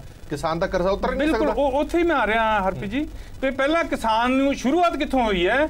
ਕਰਜ਼ਾ ਕੁਰਕੀ ਖਤਮ, ਫਸਲ ਦੀ ਪੂਰੀ ਰਕਮ। ਜਿਹੜੀ ਪਹਿਲਾਂ ਵੀ ਇਸ ਮੰਚ ਤੋਂ ਗੱਲ ਹੋ ਚੁੱਕੀ, ਪਹਿਲਾਂ ਪੂਰਾ ਕਰਜ਼ਾ ਮਾਫ, ਫਿਰ ਉਹਦੇ ਚ ਜਿਹੜਾ ਫਸਲੀ ਕਰਜ਼ਾ ਮਾਫ, ਫਿਰ ਕੱਲਾ ਸਹਿਕਾਰੀ ਬੈਂਕਾਂ ਦਾ ਮਾਫ। ਹੁਣ ਸਹਿਕਾਰੀ ਬੈਂਕਾਂ ਦਾ ਵੀ ਮਾਫ ਨਹੀਂ ਹੋਇਆ। ਜਿਸ ਤਰ੍ਹਾਂ ਮੇਰੇ ਵੀਰ ਜੀ ਨੇ ਦੱਸੀ ਆ ਗੱਲ, ਵੀ ਸਰਦਾਰ ਸਤਨਾਮ ਸਿੰਘ ਬਹਿਰੂ ਨੋਨ ਅਕਾਲੀ ਆਗੂ ਨੇ, ਨੋਨ ਕਿਸਾਨ ਆਗੂ ਨੇ, ਉਹਨਾਂ ਨੇ ਖੜੇ ਹੋ ਕੇ ਦੱਸਿਆ, ਦੇਖੋ 2 ਲੱਖ ਦੀ ਦਾਇਰੇ 'ਚ ਉਹ ਵੀ ਆਉਂਦੇ ਆ ਵੀ ਮੇਰਾ ਜੀ ਕਰਜ਼ਾ ਮਾਫ ਹੋ ਗਿਆ, ਮੈਨੂੰ ਫੇਰ ਡਿਫਾਲਟ ਡਿਕਲੇਅਰ ਕਰਕੇ 9,000 ਮੇਰੇ ਕੋਲੋਂ ਹੋਰ ਮੰਗੀ ਜਾ ਰਹੇ ਆ। ਉੱਥੇ ਕੋਈ ਤਸੱਲੀ 7,000 ਜਾਂ 9,000 ਮਤਲਬ ਹੋਰ ਮੰਗੀ ਜਾ ਰਹੇ ਆ ਵੀ ਉਹਦਾ ਕੁਝ ਕਰੋ। ਮੈਂ ਕਿੱਥੋਂ ਉਹ ਦੇਵਾਂ ਜੇ ਕਿਸ ਤਰ੍ਹਾਂ? ਮਤਲਬ ਇੰਨਾ ਫਾਲਟੀ ਸਿਸਟਮ ਹੈ। ਜਿੱਦਾਂ ਹੁਣ ਚੀਮਾ ਸਾਹਿਬ ਨੇ ਵੀ ਦੱਸਿਆ ਵੀ ਜਿਹੜਾ 2 ਲੱਖ 1,000 ਕਰਜ਼ਾ ਉਹਦਾ ਕੋਈ ਮੁਆਫੀ ਨਹੀਂ ਹੈ। ਜਿਹੜਾ ਸਿਸਟਮ ਇਹਨਾਂ ਨੇ ਥੋੜੀ ਬਹੁਤ ਮੁਆਫੀ ਕੀਤੀ ਵੀ ਆ, ਉਹਦਾ ਸਿਸਟਮ ਇੰਨਾ ਫਾਲਟੀ ਸੀਗਾ, ਉਹਦੇ ਵਿੱਚ ਬਹੁਤ ਬੰਦੇ ਰਹਿ ਗਏ ਜਿਨ੍ਹਾਂ ਨੂੰ ਇੰਨੀ ਥੋੜੀ ਜਿਹੀ ਨਿਗੂਣੀ ਜਿਹੀ ਰਾਹਤ ਵੀ ਨਹੀਂ ਮਿਲੀ। ਔਰ ਹੋਰ ਹਰਪ੍ਰੀਤ ਜੀ, ਇਸ ਤੋਂ ਵੀ ਵੱਡੀ ਸੰਗੀਨ ਗੱਲ ਜਿਹੜੀ ਮੈਂ ਤੁਹਾਡੇ ਧਿਆਨ 'ਚ ਲੈਣੀ ਚਾਹੁੰਦਾ ਆ, ਵੀ ਕਿਸਾਨਾਂ ਨੂੰ ਫੜ ਜੇਲ੍ਹਾਂ 'ਚ ਪਾਇਆ ਜਾ ਰਿਹਾ ਥੋੜੀ ਅਮਾਊਂਟ ਪਿੱਛੇ। ਹੁਣ mister Mitthu Singh son of Shri Mal Singh ਝੰਡੂਕੇ ਦੇ ਨੇ, ਇਹਨਾਂ ਨੂੰ ਜੇਲ੍ਹ 'ਚ ਪਾਤਾ ਚੱਕ ਕੇ। ਇਹਨਾਂ ਦਾ ਥੋੜਾ ਜਿਹਾ ਕਰਜ਼ਾ ਸੀਗਾ, ਮੌਰਟਗੇਜ ਲੈਂਡ ਮੌਰਟਗੇਜ ਬੈਂਕ ਦਾ 3 ਲੱਖ ਦਾ ਕਰਜ਼ਾ ਸੀ, ਔਰ 80,000 ਵਾਪਸ ਵੀ ਕਰ ਚੁੱਕੇ ਆ। ਔਰ ਇਸ ਤੋਂ ਇਲਾਵਾ ਕਰਮਜੀਤ ਸਿੰਘ ਪੁੱਤਰ ਮੇਜਰ ਸਿੰਘ ਨੰਦਗੜ੍ਹ ਕੋਟਲਾ ਦੇ, ਇਹਨਾਂ ਦਾ 2,24,000 ਦਾ ਕਰਜ਼ਾ ਸੀਗਾ, ਇਹਨਾਂ ਸੰਭਵ ਨਹੀਂ ਵਾਪਸ ਕਰਕੇ ਇਹਨਾਂ ਨੂੰ ਵੀ ਚੱਕ ਕੇ ਜੇਲ੍ਹ 'ਚ ਪਾਤਾ। ਇੱਕ ਹੋਰ ਕਿਸਾਨ ਹੈ ਕੇਵਲ ਸਿੰਘ ਸਨ ਆਫ ਖੇਤਾ ਸਿੰਘ ਝੰਡੂਕੇ, ਇਹਨਾਂ ਨੂੰ ਫੜਨ ਦੀ ਤਿਆਰੀ ਕਰ ਲਈ। ਇਹਨਾਂ ਨੇ ਕੇਸ ਰਜਿਸਟਰ ਕਰ ਲਿਆ। ਖਾਲੀ ਚੈੱਕ ਇਹਨਾਂ ਦਾ 3 ਲੱਖ ਦਾ ਕਰਜ਼ਾ ਸੀਗਾ, ਉਹਦਾ ਵਿਆਜ ਵੀ ਪਾ ਕੇ 5 ਲੱਖ ਦਾ ਜੇਲ੍ਹ ਤੱਕ ਹੋਣੀ ਸ਼ੁਰੂ ਹੋ ਗਈ। ਜੇਲ੍ਹਾਂ 'ਚ 2 ਕਿਸਾਨ, ਮੇਰੇ ਕੋਲ 2 ਦੀ ਰਿਪੋਰਟ ਹੈਗੀ ਆ, ਔਰ ਉਹਨਾਂ ਨੂੰ ਨੋਟਿਸ ਜਾ ਰਹੇ ਆ 5 ਲੱਖ ਦਾ ਸਮੇਤ ਵਿਆਜ ਪਾ ਕੇ ਉਹਨਾਂ ਨੂੰ ਧਮਕੀ ਦਿੱਤੀ ਆ। ਇਸੇ ਕਰਕੇ ਕੱਲ ਵੀ 3 ਕਿਸਾਨਾਂ ਨੇ ਸੁਸਾਈਡ ਕੀਤਾ ਆ। ਸੁਖਵਿੰਦਰ ਸਿੰਘ ਸਨ ਆਫ ਅਮਰਜੀਤ ਸਿੰਘ ਸਲਾਰ ਅਮਰਗੜ੍ਹ ਦੇ ਨੇੜੇ ਪਿੰਡ ਹੈ, ਉਜਾਗਰ ਸਿੰਘ ਸਨ ਆਫ ਦੇਵ ਸਿੰਘ ਪੱਲੀਆਂ ਖੁਰਦ ਰਾਹੋਂ ਦੇ ਨੇੜੇ ਆ, ਉਹਨਾਂ ਨੇ ਜ਼ਹਿਰ ਖਾ ਲਈ ਆ। ਇਸੇ ਤਰ੍ਹਾਂ ਜਗਸੀਰ ਸਿੰਘ ਨਾਗਰੇ ਘਰਾਂਚੋ ਦੇ ਨੇੜੇ ਆ, ਉਹਨਾਂ ਦਾ 7-8 ਲੱਖ ਦਾ ਖਰਚਾ ਸੀਗਾ, ਸਿਰਫ 23 ਸਾਲ ਉਮਰ ਹੈ। ਮਤਲਬ ਇਹ ਜਿਹੜੀ ਆ ਸਿਚੁਏਸ਼ਨ, ਸਰਕਾਰ ਨੂੰ ਕੋਈ ਫਿਕਰ ਨਹੀਂ ਹੈ। ਸਰਕਾਰ ਮਨਾਲੀ ਜਾ ਕੇ ਪੂਰੇ ਦਾ ਪੂਰਾ ਹੋਟਲ ਬੁੱਕ ਕਰਾ ਕੇ ਬੈਠੀ ਹੈ। ਬਹੁਤ ਕੁਝ ਮਾੜਾ ਹੋ ਰਿਹਾ। ਈਵਨ ਜਿਹੜੀ ਰਾਹਤ ਦਿੱਤੀ ਗਈ ਉਹ ਤਾਂ ਕੀ, ਜਿਹੜਾ ਕਿਸਾਨਾਂ ਨੂੰ ਪਹਿਲਾਂ ਫਸਲੀ ਕਰਜ਼ਾ ਮਿਲਦਾ ਸੀਗਾ, ਨਿਰਵਿਘਨ ਮਿਲਦਾ ਸੀ, ਇਹ ਗੱਲ ਵਧੀਆ ਸੀ, ਉਹ ਵੀ ਉਹਦੇ ਤੇ ਵੀ 14,000 9% ਹੈਗਾ। ਦੇਖ ਲਓ ਕਿੰਨੀ ਪਰਸੈਂਟੇਜ ਬਣਦੀ ਹੈ। ਬਿਲਕੁਲ ਜੋਸ਼ੀ ਸਾਹਿਬ, ਬਹੁਤ ਹੀ ਮਾੜੀ ਗੱਲ ਹੈ। ਜੋਸ਼ੀ ਸਾਹਿਬ, ਕੇਂਦਰ ਸਰਕਾਰ ਦੀ ਵੀ ਜ਼ਿੰਮੇਵਾਰੀ ਤੈਅ ਕਰਦੇ ਨੇ। ਸ਼ਰਮਾ ਸਾਹਿਬ ਨੇ ਕਿਹਾ ਕਿ ਨਬਾਰਡ ਨੇ ਜੇਕਰ ਕਟੌਤੀ ਲਾਈ ਹੈ ਤਾਂ ਪੰਜਾਬ ਸਰਕਾਰ ਆਪਣੇ ਖਾਤੇ 'ਚ ਕਿਵੇਂ ਦੇ ਸਕਦੀ? ਸ਼ਰਮਾ ਸਾਹਿਬ ਦੀ ਗੱਲ ਇੱਕ ਪੱਖੋਂ ਠੀਕ ਹੈ, ਲੇਕਿਨ ਵਿਚਾਰਨ ਦੀ ਗੱਲ ਹੈ ਕਿ ਅੱਜ ਇਹ ਸਥਿਤੀ ਆਈ ਕਿਉਂ, ਨੌਬਤ ਕਿਉਂ ਆਈ? ਇਹ ਨੌਬਤ ਕਿਉਂ ਆਈ? ਤੁਹਾਨੂੰ ਯਾਦ ਹੋਏ ਜਦ ਇਹਨਾਂ ਨੇ 2016 ਦੇ ਚੋਣ ਮੁਹਿੰਮ ਦੇ ਦੌਰਾਨ ਵਾਅਦੇ ਕੀਤੇ, ਤਦ ਤੱਕ ਜਿਹੜਾ ਕਿਸਾਨ ਸੀਗਾ ਸਿਰਫ ਪੰਜਾਬ ਦਾ ਕਿਸਾਨ 7 ਜਾਂ 8% ਡਿਫਾਲਟਰ ਹੁੰਦਾ ਸੀ, 92% ਕਿਸਾਨ ਆਪਣਾ ਲੋਨ ਰੀਪੇ ਕਰਦਾ ਸੀਗਾ। ਔਰ ਜਿਹੜਾ ਬਿਜ਼ਨਸਮੈਨ ਹੈ ਉਹਦਾ ਡਿਫਾਲਟਰ ਰੇਟ ਸ਼ਾਇਦ 15-16% ਸੀ। ਮਤਲਬ ਕਹਿਣ ਦਾ ਭਾਵ ਹੈ ਪੰਜਾਬ ਦੇ ਅੰਦਰ ਕਿਸਾਨ ਕਰਜ਼ਾ ਮਾਫੀ ਵਾਪਸ ਕਰਨ 'ਚ ਜ਼ਿਆਦਾ ਬਿਹਤਰ ਸੀਗਾ। 95% ਕਿਸਾਨ ਵਾਪਸ ਕਰਦਾ ਸੀਗਾ। ਹੋਇਆ ਕਿਆ, ਕਰਜ਼ਾ ਮਾਫੀ ਦੀ ਆਸ ਸ਼ੁਰੂ ਹੋ ਗਈ। पहले साल के अंदर लगभग 93,778 यहाँ को 1 लाख किसान जड़ा है डिफॉल्टर हो गया और डिफॉल्टर होके उन्होंने कर्जा वापस करना बंद करता। हुण उस तो बाद की होया, हुण जिहड़ा इन्हां फसली कर्जा मिलण तो वांझे हो गए, रुक गया। ਉਹਦੇ ਕਰਕੇ ਸਾਹੂਕਾਰਾਂ ਤੋਂ ਜਿਵੇਂ ਸੰਗੇੜਾ ਸਾਹਿਬ ਨੇ ਕਿਹਾ 15 ਤੋਂ 18% ਲੋਨ ਲੈਣਾ ਪਿਆ, ਉੱਤੇ ਚੱਲਣਾ ਪਿਆ। ਔਰ ਇੰਨਾ ਹੀ ਨਹੀਂ ਹੈ, ਆਖਿਰ 'ਚ ਜਿਹੜੀ Punjab agriculture development bank PADB ਜਿਹੜਾ ਕਿ ਸਿਰਫ ਖੇਤੀ ਕਰਜ਼ੇ ਵਾਸਤੇ ਹੀ, ਫਸਲੀ ਕਰਜ਼ੇ ਵਾਸਤੇ ਬਣਾਈ ਗਈ ਸੰਸਥਾ ਹੈਗੀ ਹੈ, ਨਾਟ ਇਵਨ ਬੈਂਕ ਸੰਸਥਾ ਹੈਗੀ ਹੈ, ਉਹਦੇ ਲਗਭਗ 7000 EMPLOYEES ਨੂੰ ਪਿਛਲੇ 1 ਸਾਲ ਤੋਂ ਆਪਣੀ ਸੈਲਰੀ ਨਹੀਂ ਮਿਲੀ ਹੈ। ਸੋ ਅੱਜ ਜਿਹੜਾ ਹਾਲ ਇਹ ਹੋ ਗਿਆ ਹੈ ਕਿ ਇਹਨਾਂ ਕਰਕੇ ਕਿਸਾਨ ਤਾਂ ਕਰਜ਼ਾਈ ਹੋਏ, ਕਿਸਾਨ ਡਿਫਾਲਟਰ ਹੋਏ, ਉੱਪਰੋਂ ਜਿਹੜਾ PADB ਬੈਂਕ ਹੈ ਉਹਨਾਂ ਦੇ ਵੀ ਬੈਂਕ ਜਿਹੜਾ ਹੈ ਜਾਂ ਸੰਸਥਾ ਕਹਿ ਲਓ ਉਹ ਚਰਮਰਾ ਗਈ, ਟੁੱਟ ਗਈ, ਉੱਥੇ ਵੀ ਤਨਖਾਹਾਂ ਮਿਲਣੀ ਬੰਦ ਹੋ ਗਈਆਂ। ਹੁਣ ਅੱਜ ਪੰਜਾਬ 'ਚ ਕੀ ਹੋ ਰਿਹਾ? ਅੱਜ ਪੰਜਾਬ 'ਚ ਇਹ ਹੋ ਰਿਹਾ ਹੈ ਕਿ ਕਿਸਾਨਾਂ ਦੇ ਘਰ ਨੋਟਿਸ ਜਾ ਰਹੇ ਨੇ, PADB ਵਾਲੇ ਰਿਕਵਰੀ ਵੱਲ ਜਾਂਦੇ ਨੇ, ਕਿਸਾਨ ਯੂਨੀਅਨ ਨੂੰ ਘਿਰਾਓ ਕਰਦੀਆਂ, ਥਾਣੇ 'ਚ ਪਰਚੇ ਦਰਜ ਹੁੰਦੇ ਨੇ। ਫਿਰ ਜਿਹੜੇ ਕਿਸਾਨਾਂ ਨੂੰ ਜਿਵੇਂ ਆਪਣੇ ਜਿਹੜੇ ਲੈਂਡ ਮੌਰਟਗੇਜ ਬੈਂਕ ਵੈਰ ਹੈਗੇ ਜਿਹੜਾ ਚੈੱਕ ਲਏ ਹੋਏ ਆ ਉਹ ਉਹਨਾਂ ਨੂੰ ਫੜ ਕੇ ਅੰਦਰ ਕਰ ਰਹੇ ਨੇ। ਭਾਵ ਇਹ ਹੈ ਕਿ ਇਹਦੇ ਜੜ 'ਚ ਕੀ ਹੈ? ਇਹਦੀ ਜੜ 'ਚ ਹੈਗਾ ਕਿਸਾਨ ਦਾ ਇਹਦੀ ਜੜ 'ਚ ਹੈਗਾ ਕਾਂਗਰਸ ਦਾ ਸੱਤਾ ਦੀ ਲਾਲਚ, ਸੱਤਾ ਲੋਲੁਪਤਾ। ਅੱਜ ਸੱਤਾ ਦੀ ਪ੍ਰਾਪਤੀ ਵਾਸਤੇ कर्जा कुर्की खत्म, फसल की पूरी रकम वायदा करके सत्ता च आ गए और अज उस तो भजते पे हैं, नठते पे हैं। मेरी शर्मा जी को बेनती है, तुसी जब अपना मैनीफेस्टो जारी किया सीगा, सरदार मनमोहन सिंह जी नाल खड़ा किया सी कि वर्ल्ड के बेस्ट इकोनॉमिस्ट ने साडे मैनीफेस्टो की सपोर्ट करने दा मतलब ये ठीक होएगा, ट्रू होएगा। केंद्र सरकार तो असी राइटर नहीं लाया सीगा, इस करके प्लीज अपनी जिम्मेवारी तो नठो ना, अपनी जिम्मेवारी नूं पूरा करो। यही किसी भी तरीके नाल जड़ा है उन्होंने पूरा करो, नठो ना। मेरी गल सुनो, तुसी ब्लेम ला रहे हो, साडी स्टेट नंबर 1 ਹੁੰਦੀ ਸੀ ਤੁਹਾਡੇ ਰਾਜ ਵਿੱਚ। 10 ਸਾਲਾਂ ਸਾਡੀ ਰਾਜ ਨੂੰ 29ਵੀਂ ਸਟੇਟ ਬਣਾਤਾ ਤੁਸੀਂ। ਇਹ ਜਿਹਨੇ ਕਿਸਾਨਾਂ ਦੇ ਕਰ ਸੀ ਤੁਸੀਂ ਆਤਾਂ ਪਾਈਆਂ ਨਹੀਂ ਦਿੰਦੇ। ਜਿਹੜੇ ਚੰਗੇ ਭਲੇ ਕਿਸਾਨ ਵਾਪਸੀ ਕਰਦੇ ਹੁੰਦੇ ਸੀ, ਹੁਣ ਵੱਡੇ ਵੱਡੇ ਕਿਸਾਨ 2010 ਦੇ ਪੈਸੇ ਲੈ ਰਹੇ ਅਕਾਲੀਆਂ ਨੇ, ਵੱਡੇ ਲੀਡਰ ਨੇ। ਮੇਰੀ ਬੇਨਤੀ ਸੁਣੋ, ਹਾਂਜੀ, ਔਰ 9 ਲੱਖ ਰੁਪਏ ਚੱਕ ਦੇ ਵਾਪਸ ਲਿਆ ਔਰ ਗਵਰਨਮੈਂਟ ਨੇ ਕਿਹਾ ਜਿਹੜੇ ਵੱਡੇ ਕਿਸਾਨ ਜੋ ਪੈਸੇ ਦਿੰਦੇ, ਛੋਟੇ ਛੋਟੇ ਕਿਸਾਨਾਂ ਨੂੰ ਪ੍ਰੋਬਲਮ ਹੀ ਨਾ ਹੁੰਦੀ। ਔਰ ਅਕਾਲੀਆਂ ਨੇ ਬੜੇ ਵੱਡੇ ਲੀਡਰ, ਮੈਂ ਨਾਂ ਨਹੀਂ ਲਵਾਂਗਾ, ਅਕਾਲੀ ਹੁਣ ਕਾਂਗਰਸੀ ਜਿਹੜੇ ਵੱਡੇ ਵੱਡੇ ਜਿਹੜੇ ਲੀਡਰ ਜਿਹੜੇ ਕਿਸਾਨ ਬਣੇ ਦੇ ਆ, ਉਹ ਜੇ ਪੈਸੇ ਲਏ 10-10 20 ਲੱਖ ਉਹਨੇ 90 ਲੱਖ ਉਹਨੇ ਅਗੇ ਕਰ ਉਹਨੇ 2008 ਤੋਂ 10 ਤੋਂ ਦਿੱਤਾ ਹੀ ਨਹੀਂ। ਅਕਾਲੀਆਂ ਨੇ ਪ੍ਰਵਾਹ ਹੀ ਨਹੀਂ ਕੀਤੀ, BJP ਨੇ ਪ੍ਰਵਾਹ ਹੀ ਨਹੀਂ ਕੀਤੀ ਰਿਕਵਰ ਕਰਨੀ। ਹੁਣ ਰੰਧਾਵਾ ਸਾਹਿਬ ਮਗਰ ਪਏ ਨੇ, ਕੋਆਪਰੇਟਿਵ ਮਿਨਿਸਟਰ, ਉਹਨੇ ਕਿਹਾ ਸਾਰਿਆਂ ਦੇ ਕੋਲ ਨੋਟਿਸ ਦਿਓ। ਔਰ ਇਹ ਗੱਲ ਜਿਹੜੀ ਤੁਹਾਡੀ ਗੱਲ ਮੈਂ ਕਲੀਅਰ ਕਰਾਂ, ਜਿਹੜੇ ਕਹਿੰਦੇ ਜੇਲ੍ਹ ਜਾ ਰਿਹਾ, ਜਿਹੜੇ ਆਲਰੇਡੀ ਕੇਸ ਦਰਜ ਹੋਏ ਦੇ ਆ ਉਹ ਕੋਰਟ ਕਰੇਗਾ ਡਿਸਾਈਡ। ਬਾਕੀ ਗਵਰਨਮੈਂਟ ਨੇ ਟੋਟਲ ਕੇਸ ਬੰਦ ਕਰ ਦਿੱਤੇ। ਉਹਨੇ ਕਿਹਾ 2 ਲੱਖ ਤੱਕ ਕਿਸੇ ਨੂੰ ਨਾ ਪਕੜੋ, ਭਾਵੇਂ ਕੋਆਪਰੇਟਿਵ ਹੋਏ, ਕਮਰਸ਼ੀਅਲ ਹੋਏ, ਸਾਰਿਆਂ ਲੋਨ ਵਾਪਸ ਕਰੋ। ਬੋਲਣ ਦਾ ਮੌਕਾ ਤੁਸੀਂ ਆਪੇ ਬੋਲੀ ਜਾਂਦੇ, ਮੈਨੂੰ ਪੂਰਾ ਸੁਣੋ, ਮੈਂ ਆਪਣਾ ਬਿਆਨ। ਮੇਰੀ ਇਹ ਬੇਨਤੀ ਹੈ ਵੀ ਤੁਸੀਂ ਸਰਕਾਰ ਦੇ ਅੱਗੇ ਜ਼ਰੂਰ ਬੋਲੋ, ਤੁਹਾਡਾ ਪੂਰਾ ਰਾਈਟ ਹੈ। ਆਪੋਜੀਸ਼ਨ ਹਮੇਸ਼ਾ ਬੋਲਦੀ ਹੈ, ਕਾਂਗਰਸ ਦੀ ਤਾਂ ਆਪੋਜੀਸ਼ਨ ਉਹ ਵੀ ਬੋਲਦੀ, ਪਰ ਮੇਰਾ ਮਤਲਬ ਇੱਕ ਮੁੱਦੇ ਨੂੰ, ਕਿਸਾਨਾਂ ਦੇ ਮੁੱਦੇ ਨੂੰ ਹੱਲ ਕਰਨ ਦਾ ਰਸਤਾ ਦਿਖਾਓ। ਬਲੇਮ ਦੇਣ ਦਾ ਕੀ ਫਾਇਦਾ? ਤੁਸੀਂ ਆਉਂ ਕਰੋ, ਪਾਰਟੀਆਂ ਮਿਲ ਕੇ ਮਿਨਿਸਟਰ ਨੂੰ ਮਿਲੋ, ਆਪਣਾ ਡਿਫੀਕਲਟੀ ਦੱਸੋ, ਸਲਾਹ ਕਰਕੇ ਦੱਸੋ। Why not. ਚਲੋ ਮੇਰਾ ਸ਼ਰਮਾ ਜੀ ਕੁਐਸਚਨ ਹੈ, ਅਸੀਂ ਇਹ ਕਰਜ਼ੇ ਵਾਲੀ ਗੱਲ ਨੂੰ ਇੱਕ ਪਾਸੇ ਛੱਡ ਦਿੰਦੇ, ਪੂਰਨ ਕਰਜ਼ਾ ਮਾਫੀ ਨੂੰ ਅਸੀਂ ਨਬਾਰਡ ਵਾਲੀ ਗੱਲ ਨੂੰ ਵੀ ਇੱਕ ਪਾਸੇ ਛੱਡ ਦਿੰਦੇ ਆ ਔਰ ਪੰਜਾਬ ਐਗਰੀਕਲਚਰ ਡਿਵੈਲਪਮੈਂਟ ਬੈਂਕ ਦੀ ਗੱਲ ਨੂੰ ਇੱਕ ਪਾਸੇ ਛੱਡ ਦਿੰਦੇ ਆ। ਤੁਸੀਂ ਇਹ ਸਮਝਾਓ, ਤੁਸੀਂ ਇਹ ਕਿਹਾ ਸੀਗਾ ਜਿਸ ਕਿਸਾਨ ਦੀ फसल प्राकृतिक आपदा करके, धड़ेमारी करके या अग लग जाएगी गर्मी करके, उन्होंने 20,000 रुपया प्रति एकड़ मुआवजा देवांगे। तुसीं दसो एक साल च किस नूं दित्ता? एक लाइन मेरी तुसीं क्या सीगा ਜਿਹੜੇ ਕਿਸਾਨ ਆਤਮਹੱਤਿਆ ਕਰਨਗੇ ਉਹਨਾਂ ਦੇ ਪਰਿਵਾਰਾਂ ਦਾ ਪੂਰਨ ਕਰਜ਼ਾ ਮਾਫ ਕਰਾਂਗੇ, 10 ਲੱਖ ਰੁਪਏ ਮੁਆਵਜ਼ਾ ਦੇਵਾਂਗੇ ਔਰ ਸਰਕਾਰੀ ਨੌਕਰੀ ਦੇਵਾਂਗੇ। 482 ਕਿਸਾਨ ਹੁਣ ਤੱਕ ਤੁਹਾਡੇ ਰਾਜ 'ਚ ਆਤਮਹੱਤਿਆ ਕਰ ਚੁੱਕੇ। ਸਾਨੂੰ ਇੱਕ ਕਿਸਾਨ ਪਰਿਵਾਰ ਦਾ ਦੱਸੋ ਜਿਹਦੇ ਪਰਿਵਾਰ ਨੂੰ 10 ਲੱਖ ਮੁਆਵਜ਼ਾ ਦਿੱਤਾ ਹੋਏ, ਕਰਜ਼ਾ ਮਾਫ ਕੀਤਾ ਹੋਏ, ਸਰਕਾਰੀ ਨੌਕਰੀ ਦਿੱਤੀ ਹੋਏ। ਇਹ ਕਰਜ਼ਾ ਮਾਫੀ ਤੋਂ ਅਲੱਗ ਹੈ, ਇਸ ਦੀ ਗੱਲ ਕਰ ਲਓ ਅੱਜ।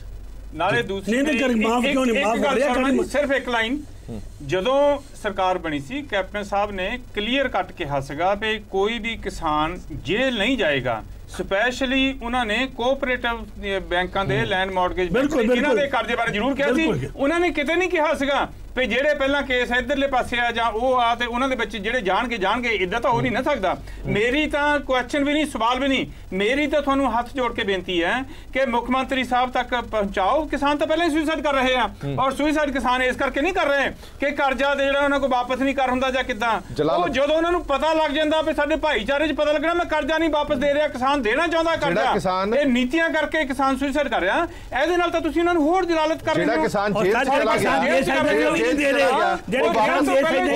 ਗਿਆ, ਵਾਪਸ ਆਏਗਾ ਤੇ ਉਹਦੀ ਕੀ ਜਲਾਲਤ ਹੋਈ? ਬਿਲਕੁਲ ਵੱਧ ਰਹੇ ਆ, ਜੇਲ੍ਹ ਜਾਣ ਤੋਂ ਪਹਿਲਾਂ ਹੀ ਸੁਸਾਈਡ ਕਰ ਲੈਂਦੇ। ਆਪਣੇ ਬੈਦਵਸਤਾਨ ਵਾਲੇ ਦੀ ਰੱਬ ਦੇ ਵਾਸਤੇ ਇਹੀ ਵਾਅਦਾ ਕਰਦੇ ਹੋ ਹਿੰਦੁਸਤਾਨ ਕਿਸੇ ਕਿਸਾਨ ਨੂੰ ਜੇਲ੍ਹ 'ਚ ਨਹੀਂ ਪਾਉਣਾ। ਕੈਪਟਨ ਸਾਹਿਬ ਇਹਨਾਂ ਤੇ ਤੁਸੀਂ ਸੁਝਾ ਦੇ ਦਿਓ। ਬੀਕੇ ਵਾਲਿਆਂ ਨੇ ਆਲ ਇੰਡੀਆ ਤੇ ਫੋਰਮ ਬਣਾ ਕੇ ਰਿਕੁਐਸਟ ਕੀਤੀ ਪਾਰਲੀਮੈਂਟ ਵਾਸਤੇ, ਪ੍ਰਾਈਮ ਮਿਨਿਸਟਰ ਨੂੰ ਕਿਹਾ ਵੀ ਤੁਸੀਂ ਵਨ ਟਾਈਮ ਇੱਕ ਐਮਰਜੈਂਸੀ ਮੀਟਿੰਗ ਕਰੋ ਪਾਰਲੀਮੈਂਟ 'ਚ ਸੋ ਦੈਟ ਵਨ ਟਾਈਮ ਜਿਹੜਾ ਕਰਜ਼ਾ ਮਾਫ ਕਰੋ। ਸੈਂਟਰ ਗਵਰਨਮੈਂਟ ਉਹ ਵੀ ਨਹੀਂ ਪਰਵਾਹ ਕਰਦੀ, ਕਿਸਾਨ ਕੀ ਕਰਨ? ਗਵਰਨਮੈਂਟ ਕੀ ਬਈ ਮੇਰੀ ਬੇਨਤੀ ਠੀਕ ਹੈ ਕਾਂਗਰਸ ਗਵਰਨਮੈਂਟ ਜਾਂ ਇੱਕ ਮਿੰਟ ਆਣਾ ਮੈਂ ਜੋਸ਼ ਸਾਹਿਬ ਇੱਕ ਛੋਟਾ ਜਿਹਾ ਬ੍ਰੇਕ ਲਈ, ਸੈਗਮੈਂਟ ਵੱਡਾ ਹੋ ਗਿਆ, ਇੱਕ ਛੋਟਾ ਜਿਹਾ ਬ੍ਰੇਕ ਰੁਕ ਰਹੇ ਹਾਂ, ਬ੍ਰੇਕ ਤੋਂ ਬਾਅਦ ਜਲਦ ਹਾਜ਼ਰ।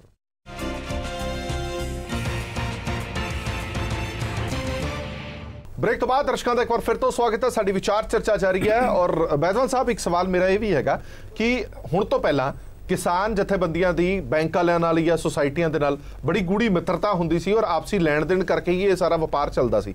ਪਰ ਅੱਜ ਤੁਸੀਂ ਉਹਨਾਂ ਦੇ ਮੁਲਾਜ਼ਮਾਂ ਨੂੰ ਅੰਦਰ ਡੱਕਣ ਲਈ ਮਜਬੂਰ ਹੋ, ਜੰਦਰੇ ਮਾਰ ਦਿੰਦੇ ਹੋ ਬੈਂਕਾਂ ਨੂੰ। 5 ਦਿਨ ਹੋ ਗਏ ਬੈਂਕ ਨਹੀਂ ਚੱਲ ਪਾ ਰਹੇ। ਅਜਿਹੇ ਦੇ ਵਿੱਚ ਤੁਹਾਡੇ ਆਪਸੀ ਰਿਸ਼ਤੇ ਹੈ, ਜਿਹੜੀ ਲੈਣ ਦੇਣ ਦੀ ਗੱਲਬਾਤ ਸੀ, ਕਾਰਵਾਈ ਸੀ, ਉਹ ਵੀ ਫਿੱਕੀ ਪੈ ਗਈ। ਅਗਰ ਮੈਂ ਇਹ ਕਹਾਂ ਜੀ ਆਪਣੇ ਪਹਿਲਾਂ ਤਾਂ ਮੈਂ ਮਾਫੀ ਮੰਗ ਲੈਂਦਾ ਬੈਂਕ ਵਾਲਿਆਂ ਤੋਂ। ਬਹੁਤ ਵਾਰੀ ਸਾਡਾ ਫਾਇਦਾ ਵੀ ਕਰਦੇ ਆ, ਲੇਕਿਨ ਉਹਨਾਂ ਦਾ ਇੱਕ ਪ੍ਰੋਗਰਾਮ ਹੋਰ ਵੀ ਹੁੰਦਾ ਕਿ ਉਹਨਾਂ ਨੇ ਆਪਣੀ ਲਿਸਟਾਂ ਪੂਰੀਆਂ ਕਰਨੀਆਂ ਹੁੰਦੀਆਂ, ਟਾਰਗੇਟ ਪੂਰੇ ਕਰਨੇ ਹੁੰਦੇ ਆ ਤੇ ਉਹਦੇ ਵਿੱਚ ਉਹ ਕਈ ਵਾਰ ਕਰਜ਼ਾ ਜਿੰਨੇ ਦੀ ਸਾਨੂੰ ਲੋੜ ਵੀ ਨਹੀਂ ਹੁੰਦੀ ਉਸ ਤੋਂ ਜ਼ਿਆਦਾ ਵੀ ਲਿਮਟਾਂ ਸੈਂਕਸ਼ਨ ਕਰ ਦਿੰਦੇ ਨੇ ਤੇ ਉਹਦਾ ਫਾਇਦਾ ਉਹ ਚੱਕਦੇ ਨੇ। ਸਾਨੂੰ ਚਾਹ ਪਿਲਾ ਕੇ ਜਦੋਂ 31 ਮਾਰਚ ਨੇੜੇ ਆਉਣੀ ਹੁੰਦੀ ਹੈ ਸਾਡਾ ਸਾਰੇ ਲੋਨ ਚੱਕ ਕੇ ਕਰਜ਼ੇ 'ਚ ਪਾ ਦਿੰਦੇ ਆ ਤੇ ਤੀਸਰੇ ਕੁ ਦਿਨ ਉਹ ਸਾਡਾ ਕੱਢ ਦਿੰਦੇ ਆ ਤੇ ਜਿਹੜੇ ਪੈਸੇ ਸਾਡੇ ਕੋਲ ਵੀ ਪਏ ਉਹਨੂੰ ਕਹਿੰਦੇ ਐਫਡੀ ਕਰਾ ਦਿਓ ਤੁਸੀਂ ਤੇ ਇੱਧਰ ਤੁਸੀਂ ਲੋਨ ਲੈ ਲਓ।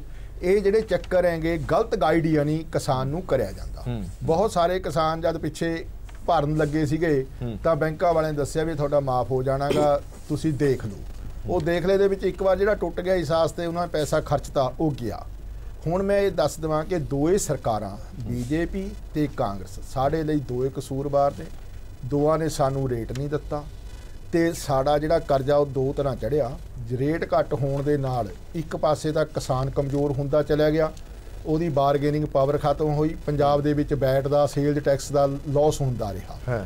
ਦੂਸਰਾ ਇਹਦੇ ਨਾਲ ਜਿਹੜੀ ਸਰਕਾਰ ਸੀ, ਸਰਕਾਰ ਕਮਜ਼ੋਰ ਹੁੰਦੀ ਗਈ, ਉਹ ਫੈਸਿਲਿਟੀਆਂ ਦੇ ਨਾ ਸਕੀ ਤੇ ਫਾਇਦਾ ਇਹਦਾ ਸਾਰੇ ਹਿੰਦੁਸਤਾਨ ਨੇ ਲਿਆ। ਹਰਿਆਣੇ ਔਰ ਰਾਜਸਥਾਨ ਚੋਂ ਜੋ ਕਣਕ ਚੌਲ ਦੀ ਭਰਪਾਈ ਕਰੀਗੀ ਅਗਰ ਉਹ ਨਾ ਹੁੰਦੀ ਤਾਂ ਸਰਕਾਰ ਨੂੰ ਇੰਟਰਨੈਸ਼ਨਲ ਮਾਰਕੀਟ ਚੋਂ ਮੰਗਾਉਣਾ ਪੈਂਦਾ। ਅਸੀਂ ਤਾਂ ਕਈ ਵਾਰ ਕਿਹਾ ਵੀ ਸਾਨੂੰ ਉਹ ਡਿਫਰੈਂਸ ਤੁਸੀਂ ਪੂਰਾ ਕਰ ਦਿਓ, ਉਹਦੇ ਨਾਲ ਵੀ ਸਾਡਾ ਕਰਜ਼ਾ ਜਿਹੜਾ ਉਹ ਪੂਰਾ ਹੋ ਜਾਂਦਾ। ਦੂਜਾ ਹੈਗਾ ਪਾਲਿਸੀਆਂ ਦਾ ਗੈਪ ਜੀ। ਹੁਣ ਜੇ ਕਮਰਸ਼ੀਅਲ ਲੈਵਲ ਵਾਲੇ ਲਿਮਿਟ ਕਰਾਉਂਦੇ ਆ, ਉਹ ਜਦ ਵਿਆਜ ਦੇਈ ਜਾਂਦੇ ਆ ਉਹਨਾਂ ਨੂੰ ਕੋਈ ਨਹੀਂ ਪੁੱਛਦਾ। ਸਾਡੇ ਵਾਸਤੇ ਬੜਾ ਜ਼ਰੂਰੀ ਹੈ ਕਿ ਅਸੀਂ ਜਦ ਤੱਕ ਪੂਰੀ ਇਹ ਲਿਮਿਟ ਕਲੀਅਰ ਨਾ ਕਰ ਦਈਏ ਸਾਡੀ ਉਹ ਰਿਨਿਊ ਨਹੀਂ ਹੁੰਦੀ। ਉਹਨੂੰ ਕਲੀਅਰ ਕਰਨ ਵਾਸਤੇ ਕਈ ਵਾਰ 2 ਦਿਨ ਵਾਸਤੇ ਕਰਜ਼ਾ ਲੈਣ ਵਾਸਤੇ ਸਾਨੂੰ ਮਹੀਨੇ ਦਾ ਵਿਆਜ ਦੇਣਾ ਪੈਂਦਾ, ਉਹ ਵੀ 2% ਤੇ। ਹੁਣ ਤੀਜੀ ਗੱਲ ਰਹਿ ਗਈ ਕਿ ਸਾਰਾ ਕੁਝ ਕਰਕੇ ਪਬਲਿਕ ਦੇਖ ਲਿਆ, ਸਾਰਾ ਕੁਝ ਦੇਖ ਲਿਆ ਇਹਨਾਂ ਨੂੰ। ਹੁਣ ਕਿਸਾਨਾਂ ਨੇ ਪੰਜਾਬ ਦੇ ਵਿੱਚ ਡਿਮਾਂਡ ਧਰਤੀ ਕਿ ਸਾਨੂੰ ਖਸਖਸ ਦੀ ਖੇਤੀ ਕਰ ਲੈਣ ਦਿਓ। ਉਹਦਾ ਤਰਕ ਇਹ ਦੇ ਰਹੇ ਨੇ ਕਿ 85% ਬਾਹਰੋਂ ਇੰਪੋਰਟ ਕੀਤੀ ਜਾ ਰਹੀ ਹੈ ਤੇ ਹੋ ਸਕਦਾ ਇਹਦੇ ਵਿੱਚ ਜਿਹੜੇ ਚਿੱਟੇ ਕਾਲੇ ਨਸ਼ੇ ਨੇ ਉਹ ਵੀ ਥੋੜੇ ਜਿਹੇ ਘਟ ਜਾਣ ਜਦੋਂ ਤਾਂ। ਹੁਣ ਸਰਕਾਰ ਕਿਸਾਨਾਂ ਦੀ ਜਦੋਂ ਕੋਈ ਮੰਗ ਨਹੀਂ ਮੰਨਦੀ, 10 ਜੂਨ ਤੋਂ ਝੋਨਾ ਕਹਿੰਦੇ ਅਸੀਂ ਆਪਣੀ ਪ੍ਰੋਬਲਮਾਂ ਦੱਸਦੇ ਹਾਂ, ਸਾਡੀ ਪ੍ਰੋਬਲਮ ਤਾਂ ਸੁਣਦੀ ਨਹੀਂ, ਸਾਡੇ ਤੇ ਉਲਟਾ ਆਰਡਰ ਲਾ ਦਿੱਤਾ ਜਾਂਦਾ ਤੇ ਉਹਨੂੰ ਡੰਡੇ ਨਾਲ ਮਨਾਉਣ ਦੀ ਕੋਸ਼ਿਸ਼ ਕੀਤੀ ਜਾਂਦੀ ਹੈ। ਇਹੀ ਹਾਲ ਪਰਾਲੀ ਦੇ ਵਿੱਚ ਹੋਇਆ, ਇਹੀ ਸਾਰਾ ਕੁਝ ਹੋਇਆ ਕਿਉਂਕਿ ਕਿਸਾਨ ਨੂੰ ਇੱਕ ਲੁੱਟ ਦਾ ਸਾਧਨ ਬਣਾ। ਚਲੋ ਹੁਣ ਮੁੱਖ ਗੱਲ ਦੱਸੋ, ਤੁਹਾਡੀ ਮੰਗ ਕੀ ਹੈ ਇਸ ਮੁੱਦੇ ਤੇ? ਕੀ ਮੰਗ ਹੈ? ਜਿਹੜੀ ਲਿਮਿਟ ਹੈਗੀ ਹੈ ਉਹ 14,000 ਰਹਿਣੀ ਚਾਹੀਦੀ? ਨਹੀਂ ਜੀ, 14 ਤੋਂ ਵੀ ਵੱਧ ਹੋਣੀ ਚਾਹੀਦੀ ਹੈ। 14 ਤਾਂ ਮਿਨੀਮਮ ਹੋਣੀ ਚਾਹੀਦੀ ਹੈ। ਜੋ ਹੈ ਉਹ ਤਾਂ ਹੋਣਾ ਹੀ ਚਾਹੀਦਾ, ਬਲਕਿ ਜਿਸ ਤਰ੍ਹਾਂ ਰੇਟ ਵਧੇ ਇਹ ਲਿਮਿਟ ਦੇ ਵਿੱਚ ਇਜ਼ਾਫਾ ਹੋਣਾ ਚਾਹੀਦਾ। ਠੀਕ ਚੀਮਾ ਸਾਹਿਬ, ਚੀਮਾ ਸਾਹਿਬ ਪਹਿਲੇ ਸੈਗਮੈਂਟ ਦੇ ਵਿੱਚ ਜਿਵੇਂ ਸ਼ਰਮਾ ਸਾਹਿਬ ਨੇ ਕਿਹਾ ਸੀ ਕਿ 10 ਸਾਲ ਤੁਹਾਡੀ ਸਰਕਾਰ ਰਹੀ ਹੈ, ਜਾਂ ਉਹਨਾਂ 10 ਸਾਲਾਂ ਦੇ ਵਿੱਚ ਵੱਡੇ ਤੁਸੀਂ ਕਿਸਾਨ ਫੜੇ ਹੁੰਦੇ ਜਿਨ੍ਹਾਂ ਨੇ ਲੋਨ ਲਿਆ, ਲੱਖਾਂ ਰੁਪਏ ਲੋਨ ਲਿਆ, ਉਹਨਾਂ ਤੋਂ ਭਰਪਾਈ ਕੀਤੀ ਹੁੰਦੀ ਤਾਂ ਇਹ ਸ਼ਾਇਦ ਨੌਬਤ ਹੀ ਨਾ ਆਉਂਦੀ। ਤੁਹਾਡੇ ਸੀਨੀਅਰ ਲੀਡਰ ਦਾ ਵੀ ਨਾਮ ਇਹਨਾਂ ਨੇ ਲਿਆ, ਨਾਮ ਖੈਰ ਨਹੀਂ ਲਿਆ, ਮੈਂ ਲੈ ਲੈਣਾ, ਕੋਲਿਆਂਵਾਲੀ ਦਾ ਨਾਮ ਵੀ ਇਸ ਪੂਰੇ ਮਸਲੇ ਦੇ ਵਿੱਚ ਵਾਰ-ਵਾਰ ਨਿਕਲ ਕੇ ਸਾਹਮਣੇ ਆਉਂਦਾ ਜਿਨ੍ਹਾਂ ਤੋਂ ਤੁਸੀਂ ਭਰਪਾਈ ਕੀਤੀ ਹੋਈ ਨਹੀਂ। ਦੇਖੋ ਗੱਲ ਇਹ ਹੈ ਕਿ ਬੈਂਕਿੰਗ ਪ੍ਰਣਾਲੀ ਦੀ ਇੱਕ ਲਗਾਤਾਰ ਪ੍ਰਕਿਰਿਆ, ਉਹਦੀ ਡਿਊਟੀ ਬਣਦੀ ਹੈ ਕਿ ਜਿਹੜਾ ਵੀ ਉਹਦਾ ਗਾਹਕ ਹੈ, ਭਾਵੇਂ ਉਹ ਕਿਸਾਨ ਹੈ ਭਾਵੇਂ ਕੋਈ ਹੋਰ ਹੈ, ਉਹਦੇ ਕਰਜ਼ੇ ਦੀ ਜਿਹੜੀ ਹੈ ਲਗਾਤਾਰ ਰਿਕਵਰੀ ਉਹਦੇ ਤੋਂ ਕਰਦਾ ਰਹੇ। ਇਸ ਕਰਕੇ ਇਹ ਕੋਈ ਸਰਕਾਰ ਨੇ ਕਿਸੇ ਇੱਕ ਇੰਡੀਵਿਜੂਅਲ ਦੇ ਕਹਿਣ ਦੇ ਨਾਲ ਸਾਰੇ ਪੰਜਾਬ ਦਾ ਕੋਆਪਰੇਟਿਵ ਸਟਰਕਚਰ ਜਿਹੜਾ ਉਹ ਖਤਮ ਨਹੀਂ ਹੋ ਗਿਆ। ਉਹਦੇ ਇਹਨਾਂ ਨੇ ਸਿੰਗਲ ਆਊਟ ਕਰਕੇ ਵਾਰੰਟ ਕੱਢੇ ਸੀ, ਉਹਨਾਂ ਨੇ ਪੈਸਾ ਜਮ੍ਹਾਂ ਕਰਾ ਦਿੱਤਾ। ਮੈਂ ਸਮਝਦਾ ਕਿ ਪਹਿਲਾਂ ਹੀ ਕਰਾ ਦੇਣਾ ਚਾਹੀਦਾ ਸੀ, ਪਰ ਇਹਦੇ ਨਾਲ ਇਹ ਨਹੀਂ ਕਿ ਸਾਰੀ ਕੋਆਪਰੇਟਿਵ ਮੂਵਮੈਂਟ ਜਿਹੜੀ ਆ ਉਹ ਇੱਕ ਬੰਦੇ ਦੇ ਡਿਫਾਲਟਰ ਹੋਣ ਦੇ ਨਾਲ ਖਤਮ ਹੋ ਗਈ। ਉਹ ਪੈਸਾ ਤਾਂ ਆ ਗਿਆ ਕਿ ਉਹਦੇ ਇਕੱਲੇ ਦੇ ਆਉਣ ਦੇ ਨਾਲ ਜਿਹੜਾ ਸਾਰਾ ਕੋਆਪਰੇਟਿਵ ਦਾ ਸਿਸਟਮ ਠੀਕ ਹੋ ਗਿਆ।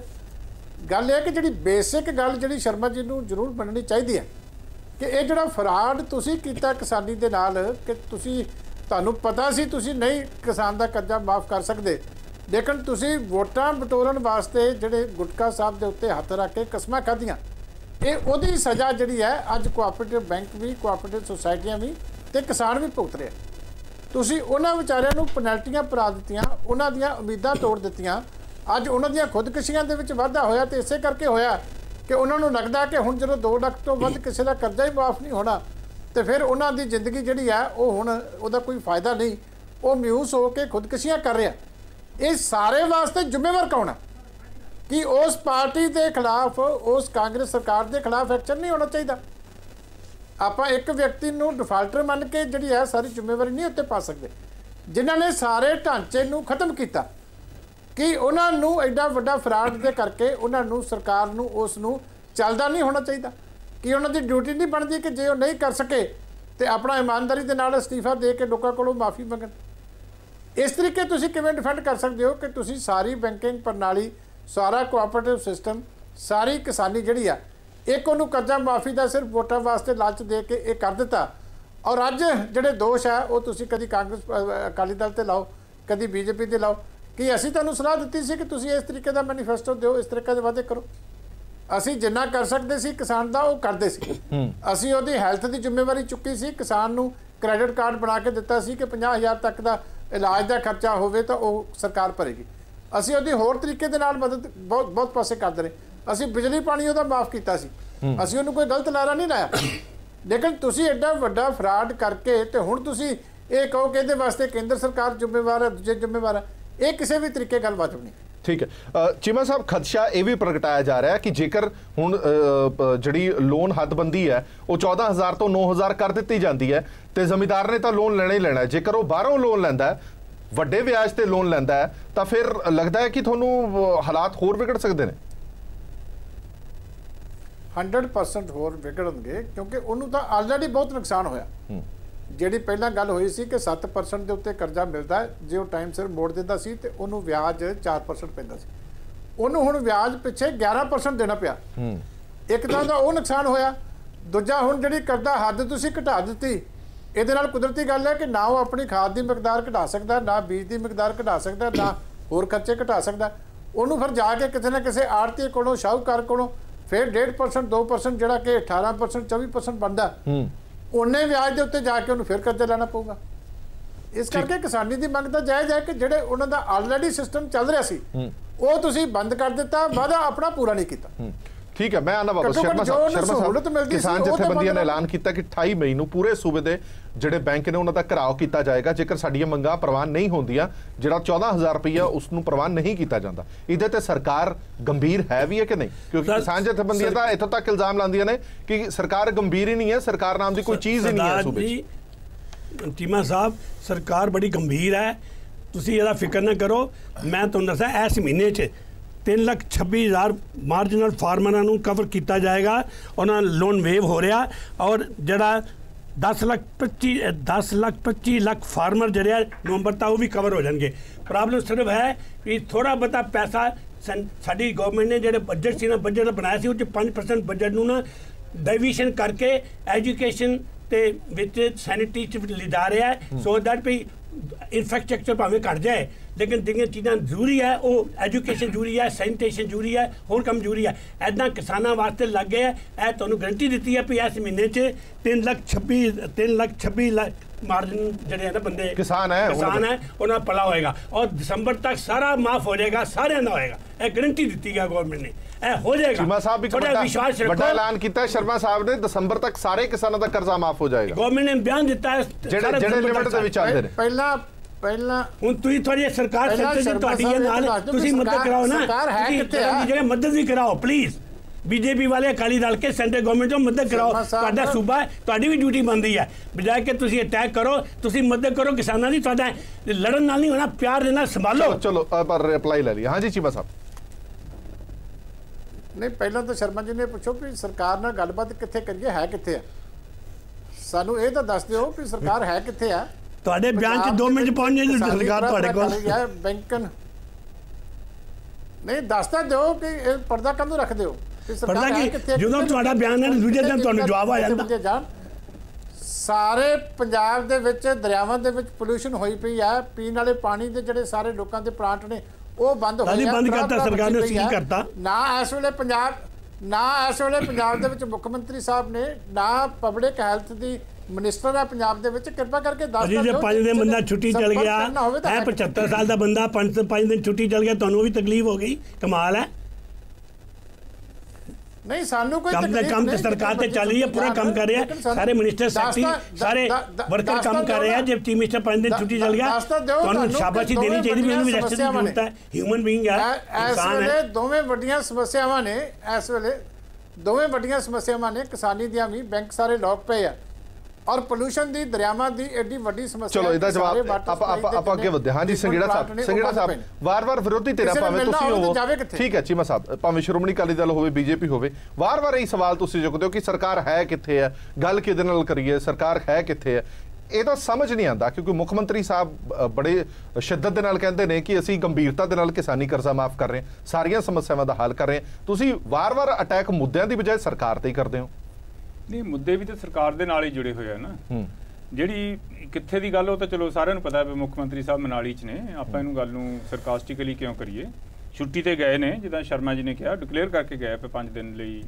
He will be out minister ਇੱਥੇ ਹੀ ਹੈ ਹਾਂਜੀ ਬਾਕੀ ਸਰਕਾਰ ਦਾ ਸਿਸਟਮ ਤਾਂ ਚੱਲਦਾ ਹੀ ਰਹਿੰਦਾ ਹੁੰਦਾ ਆ ਜੇ ਉਹ ਮੁੱਖ ਮੰਤਰੀ ਸਾਹਿਬ ਆਪ ਫਿਜ਼ੀਕਲੀ ਪ੍ਰੈਜ਼ੈਂਟ ਨਹੀਂ ਵੀ ਹੈ ਸਰਕਾਰ ਦਾ ਸਿਸਟਮ ਹੁੰਦਾ ਇੱਕ ਉਹ ਤਾਂ ਉਦਾਂ ਹੀ ਚੱਲਣਾ ਆ ਬਟ ਇਹ ਅਨਫੋਰਚੂਨੇਟ ਗੱਲ ਆ ਵੈਸੇ ਭਈ ਮੁੱਖ ਮੰਤਰੀ ਸਾਹਿਬ ਪੰਜਾਬ ਦੇ ਵਿੱਚ ਬਹੁਤ ਘੱਟ ਹੁੰਦੇ ਆ ਸ਼ਰਮਾ ਜੀ ਮੈਂ ਕੋਈ ਮਤਲਬ ਬਹੁਤ ਸੌਫਟ ਸ਼ਬਦਾਂ 'ਚ ਕਹਿ ਰਿਹਾ ਫੇਰ ਵੀ ਜਿਹੜਾ ਸਟੇਟ ਦੇ ਹੈੱਡ ਨੇ ਮੁੱਖ ਮੰਤਰੀ ਸਾਹਿਬ ਨੇ ਉਹਨਾਂ ਦਾ ਬਹੁਤੇ ਦਿਨ ਸਟੇਟ ਦੇ ਵਿੱਚ ਫਿਜ਼ੀਕਲੀ ਹੋਣਾ ਬਹੁਤ ਜ਼ਰੂਰੀ ਹੁੰਦਾ ਹੈ ਤੁਸੀਂ ਚਲੋ ਮੁੱਖ ਮੰਤਰੀ ਸਾਬਕਾ ਮੁੱਖ ਮੰਤਰੀ ਬਾਦਲ ਸਾਹਿਬ ਤਾਂ ਖੈਰ ਬਹੁਤ ਹੀ ਟਾਈਮ ਦਿੰਦੇ ਸੀ ਲੋਕਾਂ ਦੇ ਵਿੱਚ ਜਾ ਕੇ ਬੈਠਦੇ ਸੀ ਹੁਣ ਵੀ ਬੈਠਦੇ ਆ ਹੁਣ ਮੁੱਖ ਮੰਤਰੀ ਨਹੀਂ ਵੀ ਹੈਗੇ ਤਾਂ ਵੀ ਬੈਠਦੇ ਆ ਜਾ ਕੇ ਲੋਕਾਂ ਦੀਆਂ ਗੱਲਾਂ ਸੁਣਦੇ ਆ ਵਿਚ ਇਜ਼ ਅ ਪੋਜ਼ਿਟਿਵ ਕਰੈਕਟਰ ਉਹਨਾਂ ਦਾ ਜਿਹੜੀ ਇਹ ਪੋਜ਼ਿਟਿਵ ਗੱਲ ਹੈਗੀ ਆ ਸੋ ਨਹੀਂ ਹਾਂ ਮਤਲਬ ਜਿਹੜੇ ਆਪਣੇ ਕੈਪਟਨ ਸਾਹਿਬ ਨੇ ਇਹ ਮੁੱਖ ਮੰਤਰੀ ਬਣਨ ਤੋਂ ਬਾਅਦ ਜੇ ਤੁਸੀਂ ਗਿਣੋ ਹੁਣ ਪਈ ਕਿੰਨੇ ਦਿਨ ਪੰਜਾਬ 'ਚ ਰਿਹਾ ਤਾਂ ਗਿਣਵੇਂ ਹੀ ਦਿਨ ਨੇ ਤੁਸੀਂ ਦੱਸੋ ਕਿੰਨੇ ਦਿਨ ਐਬਸੈਂਟ ਰਿਹਾ ਚਲੋ ਤੁਸੀਂ ਦੱਸੋ ਨਹੀਂ ਮੈਂ ਐਬਸੈਂਟ ਵਾਲਾ ਕੌਣ ਹੋਣਾ ਜੀ ਬਲੇਮ ਖਾਤਾ ਬਲੇਮ ਨਹੀਂ ਦੇਖੋ ਐਬਸੈਂਟ ਕਿੱਥੋਂ ਰਿਹਾ ਜਦ ਮੁੱਖ ਮੰਤਰੀ ਸਾਹਿਬ ਚੰਡੀਗੜ੍ਹ ਜਾਂ ਆਊਟ ਆਫ ਚੰਡੀਗੜ੍ਹ ਨਹੀਂ ਇਹ ਤਾਂ ਸਾਰਿਆਂ ਨੂੰ ਪਤਾ ਆ ਚਲੋ ਆਪਾਂ ਉਸ ਗੱਲ ਤੇ ਨਾ ਜਾਈਏ ਮੈਂ ਕਹਿੰਦਾ 50% ਵੀ ਨਹੀਂ ਐਵਰੇਜ ਆਉਣੀ ਜਿਹੜੀ ਪੰਜਾਬ ਦੇ ਵਿੱਚ ਅਗਲੀ ਵਾਰੀ ਤੁਸੀਂ ਨਹੀਂ ਆਪਾਂ ਇਸ ਗੱਲ ਨਹੀਂ ਪੂਰੀ ਡਿਟੇਲ ਲੈਣਾ ਚਲੋ ਮੈਂ ਤਾਂ ਇਸ ਗੱਲ ਤੇ ਨਹੀਂ ਜਾਂਦਾ ਮੈਂ ਤਾਂ ਕਹਿੰਦਾ ਸਿਸਟਮ ਕੰਮ ਕਰ ਰਿਹਾ ਸਿਸਟਮ ਚੱਲਣਾ ਚਾਹੀਦਾ ਆ ਇੱਕ ਹਰ ਇੱਕ ਬੰਦੇ ਦੀ ਐਡਮਿਨਿਸਟ੍ਰੇਸ਼ਨ ਹੈ ਇੱਕ ਸੀਐਮ ਸਾਹਿਬ ਕੈਪਟਨ ਸਾਹਿਬ ਨੇ ਬਾਦਲ ਸਾਹਿਬ ਦੀ ਤਾਰੀਫ ਕੀਤੀ ਵੀ ਉਹਨਾਂ ਨੇ ਬੜੇ ਅੱਛੇ ਕੰਮ ਕੀਤੇ ਆ ਐਵੇਂ ਨਹੀਂ ਕੋਈ ਕਹਿੰਦਾ ਅੱਛੇ ਬਾਦਲ ਸਾਹਿਬ ਨੇ ਕੰਮ ਕੀਤੇ ਆਪ ਵਾਲੇ ਨੇ ਬੀਕੇ ਵਾਲੇ ਨਾਲ ਰਲ ਕੇ ਪਾਰਲੀਮੈਂਟ ਭੇਜਿਆ ਹੈ ਆਪ ਵਾਲੇ ਨੇ ਵੀ ਕੈਪਟਨ ਸਾਹਿਬ is a very good administrator ਮੈਂ ਤਾਂ ਕਹਿੰਦਾ ਬਹੁਤ ਵਧੀਆ ਐਡਮਿਨਿਸਟ੍ਰੇਟਰ ਨੇ ਪਰ ਇਸ ਵਾਰੀ ਜਿੰਨੀਆਂ ਇਹਨਾਂ ਤੋਂ ਆਸਾਂ ਸੀਗੀਆਂ ਜਾਂ ਜਿੰਨੇ ਇਹਨਾਂ ਨੇ ਵਾਅਦੇ ਕੀਤੇ ਆ ਮੈਂ ਨਹੀਂ ਸੈਟੀਸਫਾਈਡ ਹੈਗਾ ਵੀ 2002 ਤੋਂ 2007 ਦੀ ਸਰਕਾਰ ਤੇ ਇਹਨਾਂ ਨੇ ਸਾਰੇ ਹੀ ਐਡਮਿਨਿਸਟ੍ਰੇਸ਼ਨ ਦੇ ਫੈਸਲੇ ਜਾਂ ਬਹੁਤ ਵਧੀਆ ਕੀਤੇ ਨਹੀਂ ਬਹੁਤ ਫੈਸਲੇ ਮਾੜੇ ਵੀ ਕੀਤੇ ਆ ਕਿਸਾਨਾਂ ਦੇ ਬਿੱਲ ਲਾਤੇ ਸੀਗੇ ਬੇਰੁਜ਼ਗਾਰੀ ਉਦੋਂ ਵਧੀ ਆ ਠੇਕੇ ਤੇ ਭਰਤੀ ਉਦੋਂ ਸ਼ੁਰੂ ਕੀਤੀ ਹੈ ਕਰਪਸ਼ਨ ਵੀ ਉਦੋਂ ਵਧੀ ਹੈ ਸੁਸਾਈਡ ਵੀ ਉਸ ਵੇਲੇ ਵਧੇ ਆ ਬਟ ਇਸ ਵਾਰੀ ਇਹਨਾਂ ਦੀ ਐਫੀਸ਼ੀਐਂਸੀ ਉਦੋਂ ਉਸ ਵੇਲੇ ਜਿੰਨੀ ਵੀ ਨਹੀਂ ਹੈਗੀ ਸਰਕਾਰ ਦੀ ਇਸ ਵੇਲੇ, ਇਸ ਤਰ੍ਹਾਂ ਲੱਗਦਾ ਜਿੱਦਾਂ ਸਰਕਾਰ ਨਾਲ ਦੀ ਕੋਈ ਚੀਜ਼ ਹੀ ਨਹੀਂ ਹੁੰਦੀ। ਦੇਖੋ ਲਾਅ ਐਂਡ ਆਰਡਰ ਜਿਹੜਾ, ਉਹਦੇ ਲਈ ਤਾਂ ਪੈਸੇ ਦੀ ਲੋੜ ਨਹੀਂ ਹੈ। ਜਿਹੜਾ ਤੁਸੀਂ ਕਹਿੰਦੇ ਦੇਖੋ ਨਸ਼ਿਆਂ ਨੂੰ ਖਤਮ ਕਰਨਾ, ਇੱਕ ਸੀਰੀਅਸ ਕਾਰਵਾਈ ਕਰਨੀ, ਉਹਦੇ ਲਈ ਤਾਂ ਕੋਈ ਪੈਸੇ ਦੀ ਐਕਸਟਰਾ ਪੈਸੇ ਦੀ ਲੋੜ ਨਹੀਂ ਹੈ। ਸ਼ੁਰੂਆਤ ਹੋਈ ਕਾਰਵਾਈ ਦੀ, ਉਹ ਆਪਣੇ ਆਪ ਹੀ ਉਹ ਚੀਜ਼ ਫਲॉप ਹੋ ਗਈ, ਇੱਕ ਇੰਪੈਕਟ ਕ੍ਰੀਏਟ ਹੋਇਆ ਸੀਗਾ। ਸੋ ਸਰਕਾਰ ਨਾਮ ਦੀ ਕੋਈ ਚੀਜ਼ ਨਹੀਂ ਹੈ ਪੰਜਾਬ 'ਚ, ਗੁੰਡਾ ਕਰਦੀ ਹੈ। ਖਹਿਰਾ ਸਾਹਿਬ ਫਿਰੋਜ਼ਪੁਰ ਗਏ, ਉੱਥੇ ਉਹਨਾਂ ਤੇ ਹਮਲਾ ਕਰਤਾ ਕਾਂਗਰਸੀ ਗੁੰਡਿਆਂ ਨੇ, ਔਰ ਉਹਨਾਂ ਨੇ ਖਹਿਰਾ ਸਾਹਿਬ ਦੀ ਕਾਰ ਤੇ ਹਮਲਾ ਕੀਤਾ। ਪੁਲਿਸ ਵਾਲਿਆਂ ਨੇ ਬਚਾਉਣ ਦੀ ਕੋਸ਼ਿਸ਼ ਕੀਤੀ, ਪੁਲਿਸ ਵਾਲਿਆਂ ਨੂੰ ਕੁੱਟਣ ਲੱਗ ਗਏ, ਉਹਨਾਂ ਦੀਆਂ ਵਰਦੀਆਂ ਪਾੜੀਆਂ ਗਈਆਂ, ਔਰ FIR ਕੀ ਹੋ ਰਹੀ ਹੈ ਅਣਪਛਾਤੇ ਹੈ ਜੀ। ਔਰ ਜਿਹੜੇ SHO ਨੇ FIR ਕੀਤੀ ਉਹਨੂੰ ਵੀ ਵਿਚਾਰੇ ਨੂੰ ਲਾਈਨ ਹਾਜ਼ਰ ਕਰਤਾ। ਬਿਲਕੁਲ ਗੁੰਡਾਗਰਦੀ ਦਾ ਰਾਜ ਹੈ, ਲਾਅ ਐਂਡ ਆਰਡਰ ਵੀ ਜਿਹੜਾ ਸਰਕਾਰ ਦੇ ਵਿੱਚ ਖਤਮ ਹੋ ਗਿਆ। ਆਪਾਂ ਮੁੱਦੇ ਤੋਂ ਬਹੁਤ ਛੇਤੀ ਭੜਕ ਜਾਂਦੇ ਹਾਂ। ਜੇ ਆਪਾਂ ਇਹਨੂੰ ਬੜੇ ਠੰਡੇ ਦਿਮਾਗ ਦੇ ਨਾਲ ਸੋਚੀਏ ਤਾਂ ਜਿਹੜਾ ਕ੍ਰੌਪ ਲੋਨ ਹੈ ਇਹ ਕੋਈ ਲੋਨ ਨਹੀਂ ਹੁੰਦਾ, ਨਾ ਇਹ ਕਦੇ ਖਤਮ ਹੋਣਾ, ਕਿਉਂਕਿ ਇਹ 6 ਮਹੀਨੇ ਦੀ ਸਾਂਝੀ ਖੇਤੀ ਹੁੰਦੀ ਹੈ। ਅਸਲ ਜਿਹੜਾ ਕਿਸਾਨ ਦਾ ਲੋਨ ਹੈ ਉਹ ਹੈ MT ਲੋਨ, ਜਿਹੜਾ ਉਹਨੂੰ ਸੰਦਾਂ ਵਾਸਤੇ ਮਿਲਦਾਗਾ। ਉਹ ਲੋਨ ਲੋਕਾਂ ਦਾ ਲੱਖਾਂ ਤੋਂ ਉੱਪਰ ਹਰ ਇੱਕ ਦਾ ਵੱਧਦਾ ਤਾਂ ਚੰਗਾ ਹੁੰਦਾ ਜੇ ਕੈਪਟਨ ਸਾਹਿਬ ਕ੍ਰੌਪ ਲੋਨ ਦੀ ਬਜਾਏ MT ਲੋਨ ਤੋਂ ਸ਼ੁਰੂ ਕਰਦੇ, ਭਾਵੇਂ ਉਹ 2.5 ਏਕੜ ਵਾਲੇ ਦਾ ਹੀ ਕਰਦੇ। ਇਹ ਲੋਨ ਨਹੀਂ ਹੈ, ਇਹ ਤਾਂ 6 ਮਹੀਨੇ ਬਾਅਦ ਸਾਂਝੀ ਫਸਲ ਹੈ, ਬੈਂਕ ਨੂੰ ਬੈਂਕ ਦਾ ਪੈਸਾ ਚਲਿਆ ਜਾਂਦਾ, ਸੁਸਾਇਟੀ ਨੂੰ ਕਿਸਾਨ ਦੀ ਮਿਹਨਤ ਘਰ ਰਹਿ ਜਾਂਦੀ ਹੈ, ਇਕੱਠੇ ਹੋ ਕੇ ਮਤਲਬ ਸਾਂਝੀ ਖੇਤੀ ਕਰਦੇ ਹਾਂ ਅਸੀਂ। ਹੁਣ ਜਿਹੜਾ ਇਹਦੇ ਵਿੱਚ ਸਭ ਤੋਂ ਬੜਾ ਨਹੀਂ, ਪਰ ਹੁਣ ਮੁੱਦੇ ਤੇ ਆਓ ਨਾ, ਇਹ ਮਸਲਾ ਹੱਲ ਕਿਵੇਂ ਹੋਏਗਾ? ਹੁਣ ਜਿਹੜੇ ਤੁਸੀਂ 28 ਤਰੀਕ ਨੂੰ ਕਾਲ ਦਿੱਤੀ ਹੈ ਸਾਰੇ ਬੈਂਕਾਂ ਦਾ ਘਰਾ ਕਰਨ ਦੀ, ਔਰ ਇਹ ਕਹਿ ਰਹੇ ਨੇ ਕਿ ਸਾਡੇ ਕੋਲ ਰਕਮ ਹੀ ਨਹੀਂ ਹੈ, ਜਦੋਂ ਪਿੱਛੋਂ ਹੀ ਰਕਮ ਸਾਡੇ ਕੋਲ 9000 ਰੁਪਏ ਪਰ ਏਕੜ ਪਾਸ ਹੋਈ, ਅਸੀਂ 14000 ਰੁਪਏ ਕਿਵੇਂ ਦੇ ਦਈਏ?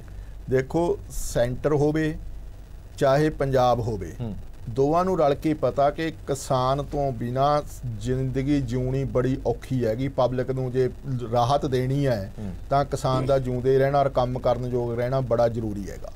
ਇਸ ਕਰਕੇ ਦੋਏ ਸਰਕਾਰਾਂ ਦੇ ਵਿੱਚ ਬੜੇ ਸਿਆਣੇ ਬੰਦੇ ਬੈਠੇ ਨੇ ਤੇ ਉਹਨਾਂ ਨੂੰ ਰਲ ਮਿਲ ਕੇ ਖੁਦ ਹੀ ਮਸਲਾ ਹੱਲ ਕਰ ਦੇਣ। ਅਸੀਂ ਕਿਸਾਨ ਤਾਂ ਚਲੋ ਅਨਪੜ੍ਹ ਲਾ ਲੇ ਥੋੜੇ ਜਿਹੇ ਕਿ ਕਾਨੂੰਨੀ ਗਤੀਵਿਧੀਆਂ ਹੁੰਦੀਆਂ ਜਿਹੜੀਆਂ ਇਨੀ ਪ੍ਰਕਿਰਿਆ ਤੋਂ ਸਾਨੂੰ ਬਹੁਤਾ ਨਹੀਂ ਪਤਾ ਹੁੰਦਾ। ਸਮਝ ਗਏ ਤੁਹਾਡੀ ਗੱਲ। ਤੇ ਇਹ ਮਸਲਾ ਹੱਲ ਹੋਣਾ ਚਾਹੀਦਾ, ਰਲ ਮਿਲ ਕੇ ਸਾਰਾ ਮਸਲਾ ਹੱਲ ਕਰਨ। ਔਰ ਇਸ ਵਕਤ ਐਟ ਪ੍ਰੈਜ਼ੈਂਟ ਸਾਨੂੰ ਆਪਣੀ ਨਵੀਂ ਫਸਲ ਜੀਰੀ ਝੋਨੇ ਵਾਸਤੇ ਪੈਸੇ ਦੀ ਬਹੁਤ ਸਖਤ ਲੋੜ ਹੈ, ਔਰ ਉਹ ਹਰ ਹਾਲਤ ਦੇ ਵਿੱਚ 14,000 ਤੱਕ ਘੱਟੋ ਘੱਟ ਹੋਵੇ, 14 ਦਾ ਘੱਟੋ ਘੱਟ ਵੱਧ ਵੀ ਹੋ ਸਕਦਾ। 30 ਮਈ ਤੱਕ ਸਾਨੂੰ ਜੇ ਪੈਸਾ ਮਿਲੂਗਾ ਤਾਂ ਅਸੀਂ 10 ਦਿਨਾਂ ਦੇ ਵਿੱਚ ਝੋਨਾ ਲਾਉਣ ਦੀ ਜਾਂ ਹੋਰ ਆਪਣੀ ਜਿਹੜੀ ਤਿਆਰੀ ਕਰੂੰਗੇ।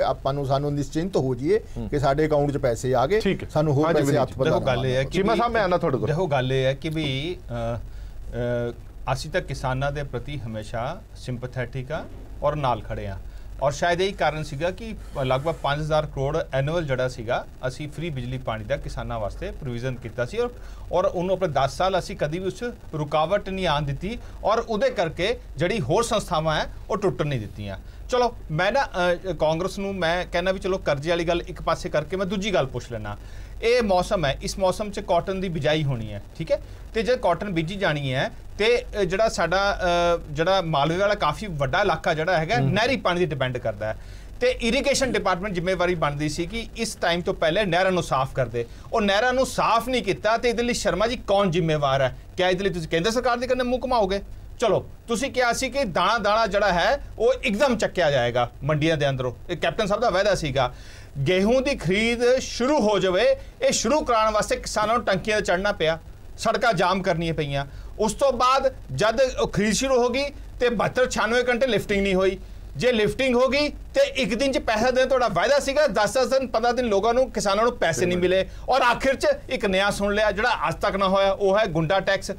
भाव यह है कि शर्मा जी ਤੁਹਾਨੂੰ ਕਿਸਾਨਾਂ ਦੇ ਨਾਲ ਕਿਤੇ ਵੀ ਕੋਈ ਹਮਦਰਦੀ ਨਹੀਂ ਹੈ, ਨਹੀਂ ਤਾਂ ਤੁਸੀਂ ਜਿਹੜਾ ਹੈਗਾ ਇਹ ਕਰਜ਼ਾ ਮਾਫੀ ਦੇ ਇਲਾਵਾ ਜਿਹੜੇ ਬਾਕੀ ਚੀਜ਼ਾਂ ਉਹਦੀ ਚਿੰਤਾ ਤਾਂ ਕਰਦੇ, ਤੁਸੀਂ ਉਹ ਵੀ ਨਹੀਂ ਕਰ ਪਾਏ। ਤੁਹਾਡੇ ਵੇਲੇ ਵੀ ਤਾਂ 10 ਸਾਲ ਇਹੀ ਹੁੰਦਾ ਰਿਹਾ ਜੀ, 10 ਸਾਲ ਜਿਣਸਾਂ ਜਿਹੜੀਆਂ ਮੰਡੀਆਂ ਚਲਾਉਂਦੀਆਂ ਰਹੀਆਂ ਤੁਹਾਡੇ ਉਹ ਫਸਲ ਐਸੇ ਨਹੀਂ ਜ਼ਿਆਦਾ ਹੋਈ ਹੈ। ਚਲੋ ਐ ਨਹੀਂ ਹੋ, ਮੈਂ ਚਾਹੁੰਦਾ ਮੈਂ ਵੀ ਅਸੀਂ ਅਪੀਲ ਕਰਦੇ ਹਾਂ ਸੈਂਟਰ ਗਵਰਨਮੈਂਟ ਸਟੇਟ ਗਵਰਨਮੈਂਟ ਰਲ ਕੇ ਕਿਸਾਨਾਂ ਦਾ ਭਲਾ ਕਰਨ। ਇਸ ਵੇਲੇ ਸਰਕਾਰ ਬਣਾਉਣ ਲੱਗੇ ਤਾਂ ਨਹੀਂ ਕੀਤਾ ਸੀ, ਨਹੀਂ ਤਾਂ ਮੈਨੀਫੈਸਟੋ ਇਕੱਲੇ ਵਾਅਦਾ ਕੀਤਾ ਸੀਗਾ। ਤੁਹਾਡੀ ਸੱਤਾ ਦੀ ਲਾਲਚ ਜਿਹੜੀ ਸੀ ਉਹਦੇ ਕਰਕੇ ਅੱਜ ਕ੍ਰਾਈਸਿਸ ਆਇਆ। ਹੈਲਪ ਕਰਨੀ ਚਾਹੀਦੀ ਹੈ। ਪੰਜਾਬ 'ਚ ਕਦੀ ਕ੍ਰਾਈਸਿਸ ਨਹੀਂ ਆਇਆ। ਬੈਂਕਿੰਗ ਸੈਕਟਰ ਜਿਹੜਾ ਹੈਗਾ, ਇਹ ਐਗਰੀਕਲਚਰ ਸੈਕਟਰ ਨਾ GST ਦੇ ਪੈਸੇ ਮਿਲ ਰਹੇ, ਨਾ ਕਿਸਾਨਾਂ ਦੀ ਮਾਫੀ ਦੇ ਪੈਸੇ ਮਿਲ ਰਹੇ, ਔਰ ਇੰਨੀਆਂ ਅਪੀਲਾਂ ਕੀਤੀਆਂ। ਸੱਤਾ ਲੈਣੀ ਸੀਗੀ, ਝੂਠੇ ਵਾਅਦੇ ਕਰਕੇ ਆ ਗਏ ਹੋ, ਉਹ ਤੁਹਾਡੇ ਝੂਠੇ ਵਾਅਦੇ ਕਰਕੇ ਕਿਸਾਨ ਕਰਜ਼ਾ ਹੀ ਹੋ ਗਿਆ। डिफॉल्टर हो गया, तुम जिम्मेवार हो। चलो एक मिनट, कर्नाटका दे ले, कर्नाटका च इस्तेमाल करते, कर्नाटका दी भी गल कर लो फिर। चेंज कर लिया टॉपिक दी गल करो। शर्मा जी, हाँ जी चीमा साहब। ਦੇਖੋ ਗੱਲ ਇਹ ਹੈ ਕਿ ਕਿਸਾਨ ਕਰਜ਼ਾ ਮਾਫੀ ਦੇ ਵਿੱਚ ਤਾਂ ਫੇਲ ਹੋ ਗਈ, ਇਹ ਗੱਲ ਹੁਣ ਡਿਬੇਟ ਕਰਨ ਵਾਲੀ ਰਹਿ ਨਹੀਂ ਗਈ, ਸਾਰੀ ਦੁਨੀਆ ਨੂੰ ਪਤਾ ਲੱਗ ਗਿਆ। ਹੁਣ ਅੱਗੋਂ ਕਿਸਾਨ ਨੂੰ ਹੋਰ ਕਰਜ਼ਾਈ ਨਾ ਕਰੇ, ਇਹਦੀ ਡਿਊਟੀ ਬਣਦੀ ਹੈ ਕਿ ਜਿਹੜਾ ਕੋਆਪਰੇਟਿਵ ਬੈਂਕ ਨੂੰ ਪੈਸਾ ਚਾਹੀਦਾ, ਜਿਹੜਾ ਉਹਨੂੰ ਨਬਾਰਡ ਵੱਲੋਂ ਘੱਟ ਮਿਲਿਆ, ਉਹ ਸਟੇਟ ਗਵਰਨਮੈਂਟ ਆਪਣੇ ਖਜ਼ਾਨੇ ਦੇ ਵਿੱਚੋਂ ਉਹਨੂੰ ਕੰਪਨਸੇਟ ਕਰੇ, ਤਾਂ ਜੋ ਕਿਸਾਨ ਦੀ ਜਿਹੜਾ ਅੱਗੋਂ ਹੋਰ ਨੁਕਸਾਨ ਹੈ, ਅੱਗੋਂ ਹੋਰ ਕਰਜ਼ਾਈ ਹੈ, ਉਹਨੂੰ ਨਾ ਹੋਣਾ ਪਵੇ। ਇਹਦਾ ਹੋਰ ਕੋਈ ਹੱਲ ਨਹੀਂ ਹੈ, ਇੱਕੋ ਇੱਕ ਹੱਲ ਹੈ। ਔਰ ਸਟੇਟ ਗਵਰਨਮੈਂਟ ਨੂੰ ਖੁੱਲ੍ਹਦਿਲੀ ਦੇ ਨਾਲ, ਕਿਉਂਕਿ ਬਾਕੀ ਡਰਾਮੇ ਸਾਰੇ ਸਾਹਮਣੇ ਆ ਗਏ ਕਿ ਹੁਣ ਤੱਕ ਕਿੰਨਾ ਕੋ ਕਰਜ਼ਾ ਮਾਫ ਹੋ ਗਿਆ, 90,000 ਦਾ ਐਲਾਨ ਸੀ ਤੇ ਆ ਜਾ ਕੇ 350 ਕਰੋੜ ਤੇ ਸਿਮਟ ਗਿਆ। ਪਰ ਇਹਦੇ ਨਾਲ ਅੱਗੋਂ ਕਿਸਾਨ ਕਰਜ਼ਾਈ ਨਾ ਹੋਵੇ, ਕੋਆਪਰੇਟਿਵ ਬੈਂਕਾਂ ਨੂੰ ਸਪੋਰਟ ਕਰਨਾ ਬਜਟ ਦੇ ਵਿੱਚੋਂ ਇਹਨਾਂ ਦੀ ਡਿਊਟੀ ਹੈ। ਸਟੇਟ ਗਵਰਨਮੈਂਟ ਉਹਨੂੰ ਫੰਡਿੰਗ ਕਰੇ ਤਾਂ ਜੋ ਕਿਸਾਨਾਂ ਨੂੰ ਜਿੰਨਾ ਉਹਨਾਂ ਨੂੰ ਚਾਹੀਦਾ ਹੱਦ ਕਰਜ਼ਾ ਆਪਣੀ ਫਸਲ ਵਾਸਤੇ, ਅਗਲੀ ਵਾਸਤੇ, ਉਹ ਉਹਦੇ 'ਚ ਹੋਰ ਕਰਜ਼ਾਈ ਨਾ ਹੋਵੇ ਤੇ ਪੰਜਾਬ ਦੀ ਜਿਹੜੀ ਪ੍ਰੋਡਕਸ਼ਨ ਹੈ ਉਹ ਵੀ ਸਫਰ ਨਾ ਕਰੇ ਤੇ ਕਿਸਾਨ ਵੀ ਸਫਰ। ਵਾਜਬ ਰੇਟ ਤੇ ਫਸਲੀ ਕਰਜ਼ਾ ਜਿਹੜਾ 35-36% ਸਰਕਾਰ ਨੇ ਕੱਟ ਲਾਤੀ ਆ, ਇਹਦਾ ਮਤਲਬ 35-36% ਕਰਜ਼ਾ ਜਿਹੜਾ ਫਾਰਮਰ ਨੂੰ ਫਸਲੀ ਕਰਜ਼ਾ ਵੱਧ ਵਿਆਜ ਦੇ ਕੇ ਲੈਣਾ ਪੈਣਾ ਆ, ਔਰ ਲੈਣਾ ਹੀ ਪੈਣਾ ਫਾਰਮਰ ਨੂੰ। ਕੋਈ ਹੱਲ ਹੀ ਨਹੀਂ ਹੈ ਕਿਉਂਕਿ ਉਸ ਤੋਂ ਬਾਅਦ ਤੁਸੀਂ ਫਸਲ ਬੀਜ ਹੀ ਨਹੀਂ ਸਕਦੇ। ਬੈਦਵਾਨ ਸਾਹਿਬ, ਤੇ ਉਹ ਕਰਜ਼ੇ ਦੀ ਉਹਦੀ ਜਿਹੜੀ ਆ ਹੋਰ ਡੂੰਘਾਈ ਹੋਈ ਇਹੀ ਰਿਕੁਐਸਟ ਕਰਾਂਗਾ ਦੋਨੇ ਆਪਣੇ ਕਾਂਗਰਸ ਵਾਲੇ ਤੇ ਬੀਜੇਪੀ ਵਾਲੇ ਵੀ, ਜੇ ਪੰਜਾਬ ਸਰਕਾਰ ਦਾ ਕਸੂਰ ਹੈ ਤਾਂ ਸੈਂਟਰ ਦਾ ਵੀ ਕਸੂਰ ਹੈ, ਕਿਉਂਕਿ ਐਤਕੀ ਜੋ ਟਰੱਕਾਂ ਦੇ ਰੇਟ ਦਾ ਰੇੜਕਾ ਪਿਆ ਉਹ ਵੀ ਸਾਡਾ ਕਾਰਨ ਬਣਿਆ, ਜੋ ਸਰਕਾਰ ਦੀ ਇਹ ਅਣਗਹਿਲੀ ਰਹੀ ਉਹ ਵੀ ਸਾਡਾ ਕਾਰਨ ਬਣਿਆ। ਮੈਂ ਇਹ ਚਾਹਾਂਗਾ ਕਿ ਸਾਡੀਆਂ ਬੜੀਆਂ ਵਧੀਆ ਜਥੇਬੰਦੀਆਂ ਨੇ ਤੇ ਸਾਡੇ ਜਥੇਬੰਦੀਆਂ ਦੇ ਨਾਲ ਸਲਾਹ ਮਸ਼ਵਰਾ ਕਰਕੇ ਅਸੀਂ ਖੁਦ ਆਪਣਾ, ਜਿਵੇਂ ਪਿੱਛੇ ਦੱਸਿਆ ਸੀ ਅਸੀਂ ਕਿ ਸਾਨੂੰ 200 ਰੁਪਈਆ ਪਰਾਲੀ ਦਾ ਬੋਨਸ ਦੇ ਦਿਓ, ਅਸੀਂ ਆਪੇ ਹੱਲ ਕਰ ਲਾਂਗੇ, ਆਪੇ ਸਹਿ ਲਾਂਗੇ। ਸਾਡੇ ਤੋਂ ਹੁਣ ਅਸੀਂ ਕਹਿੰਦੇ ਸਾਨੂੰ 10 ਤਰੀਕ ਤੋਂ ਝੋਨਾ ਲਾ ਲੈਣ ਦਿਓ, ਤੇ ਸਾਡੇ ਤੋਂ ਹੱਲ ਲੈ ਕੇ ਤੁਸੀਂ ਸਾਡਾ ਇੱਕ ਤਾਂ ਨੰਬਰ 2 ਹੈ ਵੀ ਹੱਲ ਸਾਡੀ ਇੱਛਾ ਮੁਤਾਬਕ ਕਰੋ, ਨਾ ਕਿ ਏਸੀ ਕਮਰੇ 'ਚ ਜਿਨ੍ਹਾਂ ਬੰਦਿਆਂ ਨੂੰ ਕੁਛ ਪਤਾ ਨਹੀਂ ਕਦਾ ਨਹੀਂ, ਉਹ ਅੰਕੜੇ ਲਾ ਕੇ ਦੇਖ ਲੈ ਕਿ ਪੈਸਾ ਕਿਵੇਂ ਬਚਣਾਗਾ, ਉਹ ਪੈਸਾ ਬਚਣ ਦੇ ਚੱਕਰ ਦੇ ਵਿੱਚ ਨਾ ਆਓ। ਦੂਸਰਾ, ਜੇ ਕਿਸਾਨ ਹੁਣ ਚਾਹੁੰਦੇ ਆ, ਬਲਕਿ ਜਦੋਂ ਸਾਡੀ ਯੂਨੀਅਨ ਦੇ ਵਿੱਚ ਇਹ ਗੱਲ ਆਈ ਤਾਂ ਜਿਹੜੇ ਯੂਨੀਅਨ ਦੇ ਪੁਰਾਣੇ ਬੰਦੇ ਸੀ ਉਹਨਾਂ ਵੱਲੋਂ ਇਹ ਆਬਜੈਕਸ਼ਨ ਸੀ ਕਿ ਖਸਖਸ ਦੀ ਖੇਤੀ ਨੂੰ ਅਸੀਂ ਲੋਕਾਂ ਨੂੰ ਪੈਸੇ ਦਵਾਏ ਕਿਤੇ ਸਾਡੇ ਤੇ ਕਲੰਕ ਨਾ ਲੱਗ ਜਾਏ ਕਿ ਤੁਸੀਂ ਨਸ਼ਾ ਲਾ ਰਹੇ ਨੇ। ਲੇਕਿਨ ਜਦੋਂ ਹੁਣ ਜਿਹੜੀ ਨੌਜਵਾਨ ਕਿਸਾਨ ਨੇ, ਨਵੇਂ ਲੀਡਰ ਨੇ, ਉਹ ਚਾਹੁੰਦੇ ਸੀ ਕਿ ਜਦ ਸਾਰੀ ਹੀਲੇ ਵਸੀਲੇ ਮੁੱਕ ਗਏ ਤਾਂ ਕਿਸਾਨਾਂ ਦੀ ਮੌਤ ਰੋਕਣ ਵਾਸਤੇ ਇਹ ਵੀ ਜਿਹੜਾ ਢੰਗ ਹੈ ਆਪਾਂ ਨੂੰ ਅਪਣਾ ਕੇ ਦੇਖ ਲੈਣਾ ਚਾਹੀਦਾ। ਜੇ ਕਰਜ਼ੇ ਦੇ ਵਿੱਚ ਹੋਰ ਕਾਗਜ਼ੀ ਕਾਰਵਾਈਆਂ ਤੁਸੀਂ ਸਾਡੀ ਪੂਰੀ ਨਹੀਂ ਕਰ ਸਕਦੇ ਤਾਂ ਮੈਂ ਦੋਨੇ ਪਾਰਟੀਆਂ, ਬੀਜੇਪੀ ਵੀ, ਕਾਂਗਰਸ ਨੂੰ ਵੀ ਤੇ ਆਮ ਆਦਮੀ ਨੂੰ ਪਾਰਟੀ ਨੂੰ ਵੀ ਕਹੂੰਗਾ ਤੁਸੀਂ ਰਲ ਮਿਲ ਕੇ ਪੰਜਾਬ ਦੇ ਵਿੱਚ ਚਲੋ ਇੱਕ ਵੱਖਰੀ ਚਰਚਾ ਦਾ ਵਿਸ਼ਾ ਜ਼ਰੂਰ ਹੈਗਾ। ਫਿਲਹਾਲ ਬਹੁਤ ਪੈਸੇ ਜ਼ਰੂਰ ਦਿੱਤੇ ਜਾਣ। 30 ਤਰੀਕ ਤੱਕ ਸਾਨੂੰ ਹਰ ਹਾਲਤ ਦੇ ਵਿੱਚ ਕਿਸਾਨਾਂ ਦੇ ਜਿਹੜੇ ਅਕਾਊਂਟ ਹੈ ਉਹਨਾਂ ਵਿੱਚ ਪੈਸਾ ਪਾਤਾ ਜਾਵੇ ਤਾਂ ਕਿ ਸਾਨੂੰ ਹੋਰ ਤਕਲੀਫ ਨਾ ਹੋਵੇ। ਇੱਕ ਲਾਈਨ ਮੈਂ ਐਡ ਕਰਨੀ ਚਾਹੁੰਦਾ, ਇਹ ਅਣਐਲਾਨਿਆ ਕੱਟ ਹੈ, 14,000 ਤੋਂ ਘਟਾ ਕੇ 36% ਘਾਟਾ ਕਰਕੇ 9,000 ਕਰਤਾ ਆ। ਸਰਕਾਰੀ ਚਿੱਠੀ ਅਜੇ ਵੀ 14,000 ਦੀ ਗਈ ਆ। ਇਹ ਮਤਲਬ ਇਹ ਬਹੁਤ ਸੀਰੀਅਸ ਗੱਲ ਹੈ, ਔਰ ਨਬਾਰਡ ਨੇ ਕੋਈ ਅਜੇ ਨਹੀਂ ਕਿਹਾ ਵੀ ਅਸੀਂ ਘੱਟ ਜਿਹੜਾ ਕ੍ਰੈਡਿਟ ਲਿਮਿਟ ਤੁਹਾਡੀ ਘਟਾ ਦੇਣੀ ਆ। ਇਹ ਇਹਨਾਂ ਦਾ ਹੈਗਾ ਵੀ ਘਟ ਜਾਏਗੀ, ਅੰਦਾਜ਼ਾ ਹੈ ਇਹਨਾਂ ਨੂੰ। ਇਹਨਾਂ ਨੇ ਆਪਣੇ ਫਰਾਡ ਵੀ ਕੀਤੇ ਹੋਏ ਆ, ਵੱਡੇ ਬੰਦੇ ਨੇ ਪੈਸੇ ਵੀ ਖਾਦੇ ਹੋਏ ਆ। ਇਹ ਜ਼ਰੂਰੀ ਨਹੀਂ ਹੈ ਵੀ ਵੱਡੇ ਫਾਰਮਰ ਨੇ ਵੱਡੇ ਰਕਮਾਂ ਨਹੀਂ ਦਿੱਤੀਆਂ ਹੋਣਗੀਆਂ, ਉਹ ਵੀ ਕੇਸ ਹੋਣਗੇ। ਜਿਹੜੇ ਸ਼ਰਮਾ ਜੀ ਕਹਿੰਦੇ ਸੀ ਉਹ ਵੀ ਕੇਸ ਹੋਣਗੇ, ਬਟ ਅਧਿਕਾਰੀਆਂ ਨੇ ਵੀ ਵੱਡਿਆਂ ਨੇ ਫਰਾਡ ਕੀਤੇ ਹੋਏ ਆ। ਤੇ ਵਿਚਾਰੇ 2 ਲੱਖ ਦੇ ਕਰਜ਼ੇ ਵਾਲੇ ਫਾਰਮਰ ਨੂੰ ਚੱਕ ਕੇ ਅੰਦਰ ਕਰੀ ਜਾਂਦੇ, ਉਹਨਾਂ ਦੀ ਸੁਸਾਈਡ ਕਰਨ ਲਈ ਇਹ ਪ੍ਰਭਾਵਿਤ ਕਰੀ ਜਾ ਰਹੀ ਹੈ ਸਰਕਾਰ। ਸੋ ਇਹ ਬਹੁਤ ਸੀਰੀਅਸ ਗੱਲ ਹੈ। ਫਸਲੀ ਕਰਜ਼ਾ ਆ, ਚਾਹੇ 5,000 ਦਾ ਕੱਟ ਹੋਣਾ ਬਿਲਕੁਲ ਨਜਾਇਜ਼ ਹੈ। 14,000 ਜਿਹੜਾ ਜਿਸ ਤਰ੍ਹਾਂ ਕਿਸਾਨ ਆਗੂ ਨੇ ਕਿਹਾ ਆ ਉਹ ਜ਼ਰੂਰ ਦੇਣਾ ਚਾਹੀਦਾ ਹੈ। 35% ਲਗਭਗ ਕੱਟ ਲੱਗਿਆ, ਔਰ ਇਹ ਕੱਟ ਦੀ ਮਾਰ ਜਿਹੜਾ ਕਿਸਾਨ ਕਿਵੇਂ ਸਹਿਣ ਕਰ ਸਕਦਾ, ਇਹ ਇੱਕ ਵੱਡਾ ਸਵਾਲ ਵੀ ਹੈ ਔਰ ਸੋਚਣ ਵਾਲੀ ਚੀਜ਼ ਵੀ ਹੈ ਕਿ ਤੁਸੀਂ ਇੱਕ ਪਾਸੇ ਤਾਂ ਕਹਿੰਦੇ ਹੋ ਕਿ ਕਿਸਾਨੀ ਕਰਜ਼ਾ ਮਾਫ ਕਰ ਰਹੇ, ਆਤਮ ਹੱਤਿਆ ਕਰ ਨਹੀਂ ਦੇ ਰਹੇ। ਇਹ ਕਾਰਨ ਬਣਦੇ ਨੇ ਆਤਮ ਹੱਤਿਆਵਾਂ ਦੇ। ਫਸਲੀ ਕਰਜ਼ਾ ਪੈਸਾ ਰਿਲੀਜ਼ ਕਰੇ, ਜਦੋਂ ਫਸਲੀ ਕਰਜ਼ਾ ਘੱਟ ਕਰ ਦਿੱਤਾ ਗਿਆ ਔਰ ਬਾਹਰੋਂ ਜਦੋਂ 18% ਜਾਂ 25% ਤੇ ਲੇਗਾ ਤਾਂ ਵਾਪਸ ਕਿਵੇਂ ਹੋਏਗਾ, ਇਹ ਵੀ ਇੱਕ ਵੱਡਾ ਸਵਾਲ ਹੈ। ਬਹੁਤ ਬਹੁਤ ਧੰਨਵਾਦ ਸਾਰੇ ਮਹਿਮਾਨਾਂ ਦਾ। ਦੇਸ਼ ਦੁਨੀਆ ਦੀ ਬਾਕੀ ਖਬਰਾਂ ਲਈ ਬਣੇ ਰਹੋ PTC ਨਿਊਜ਼ ਦੇ ਨਾਲ। ਧੰਨਵਾਦ।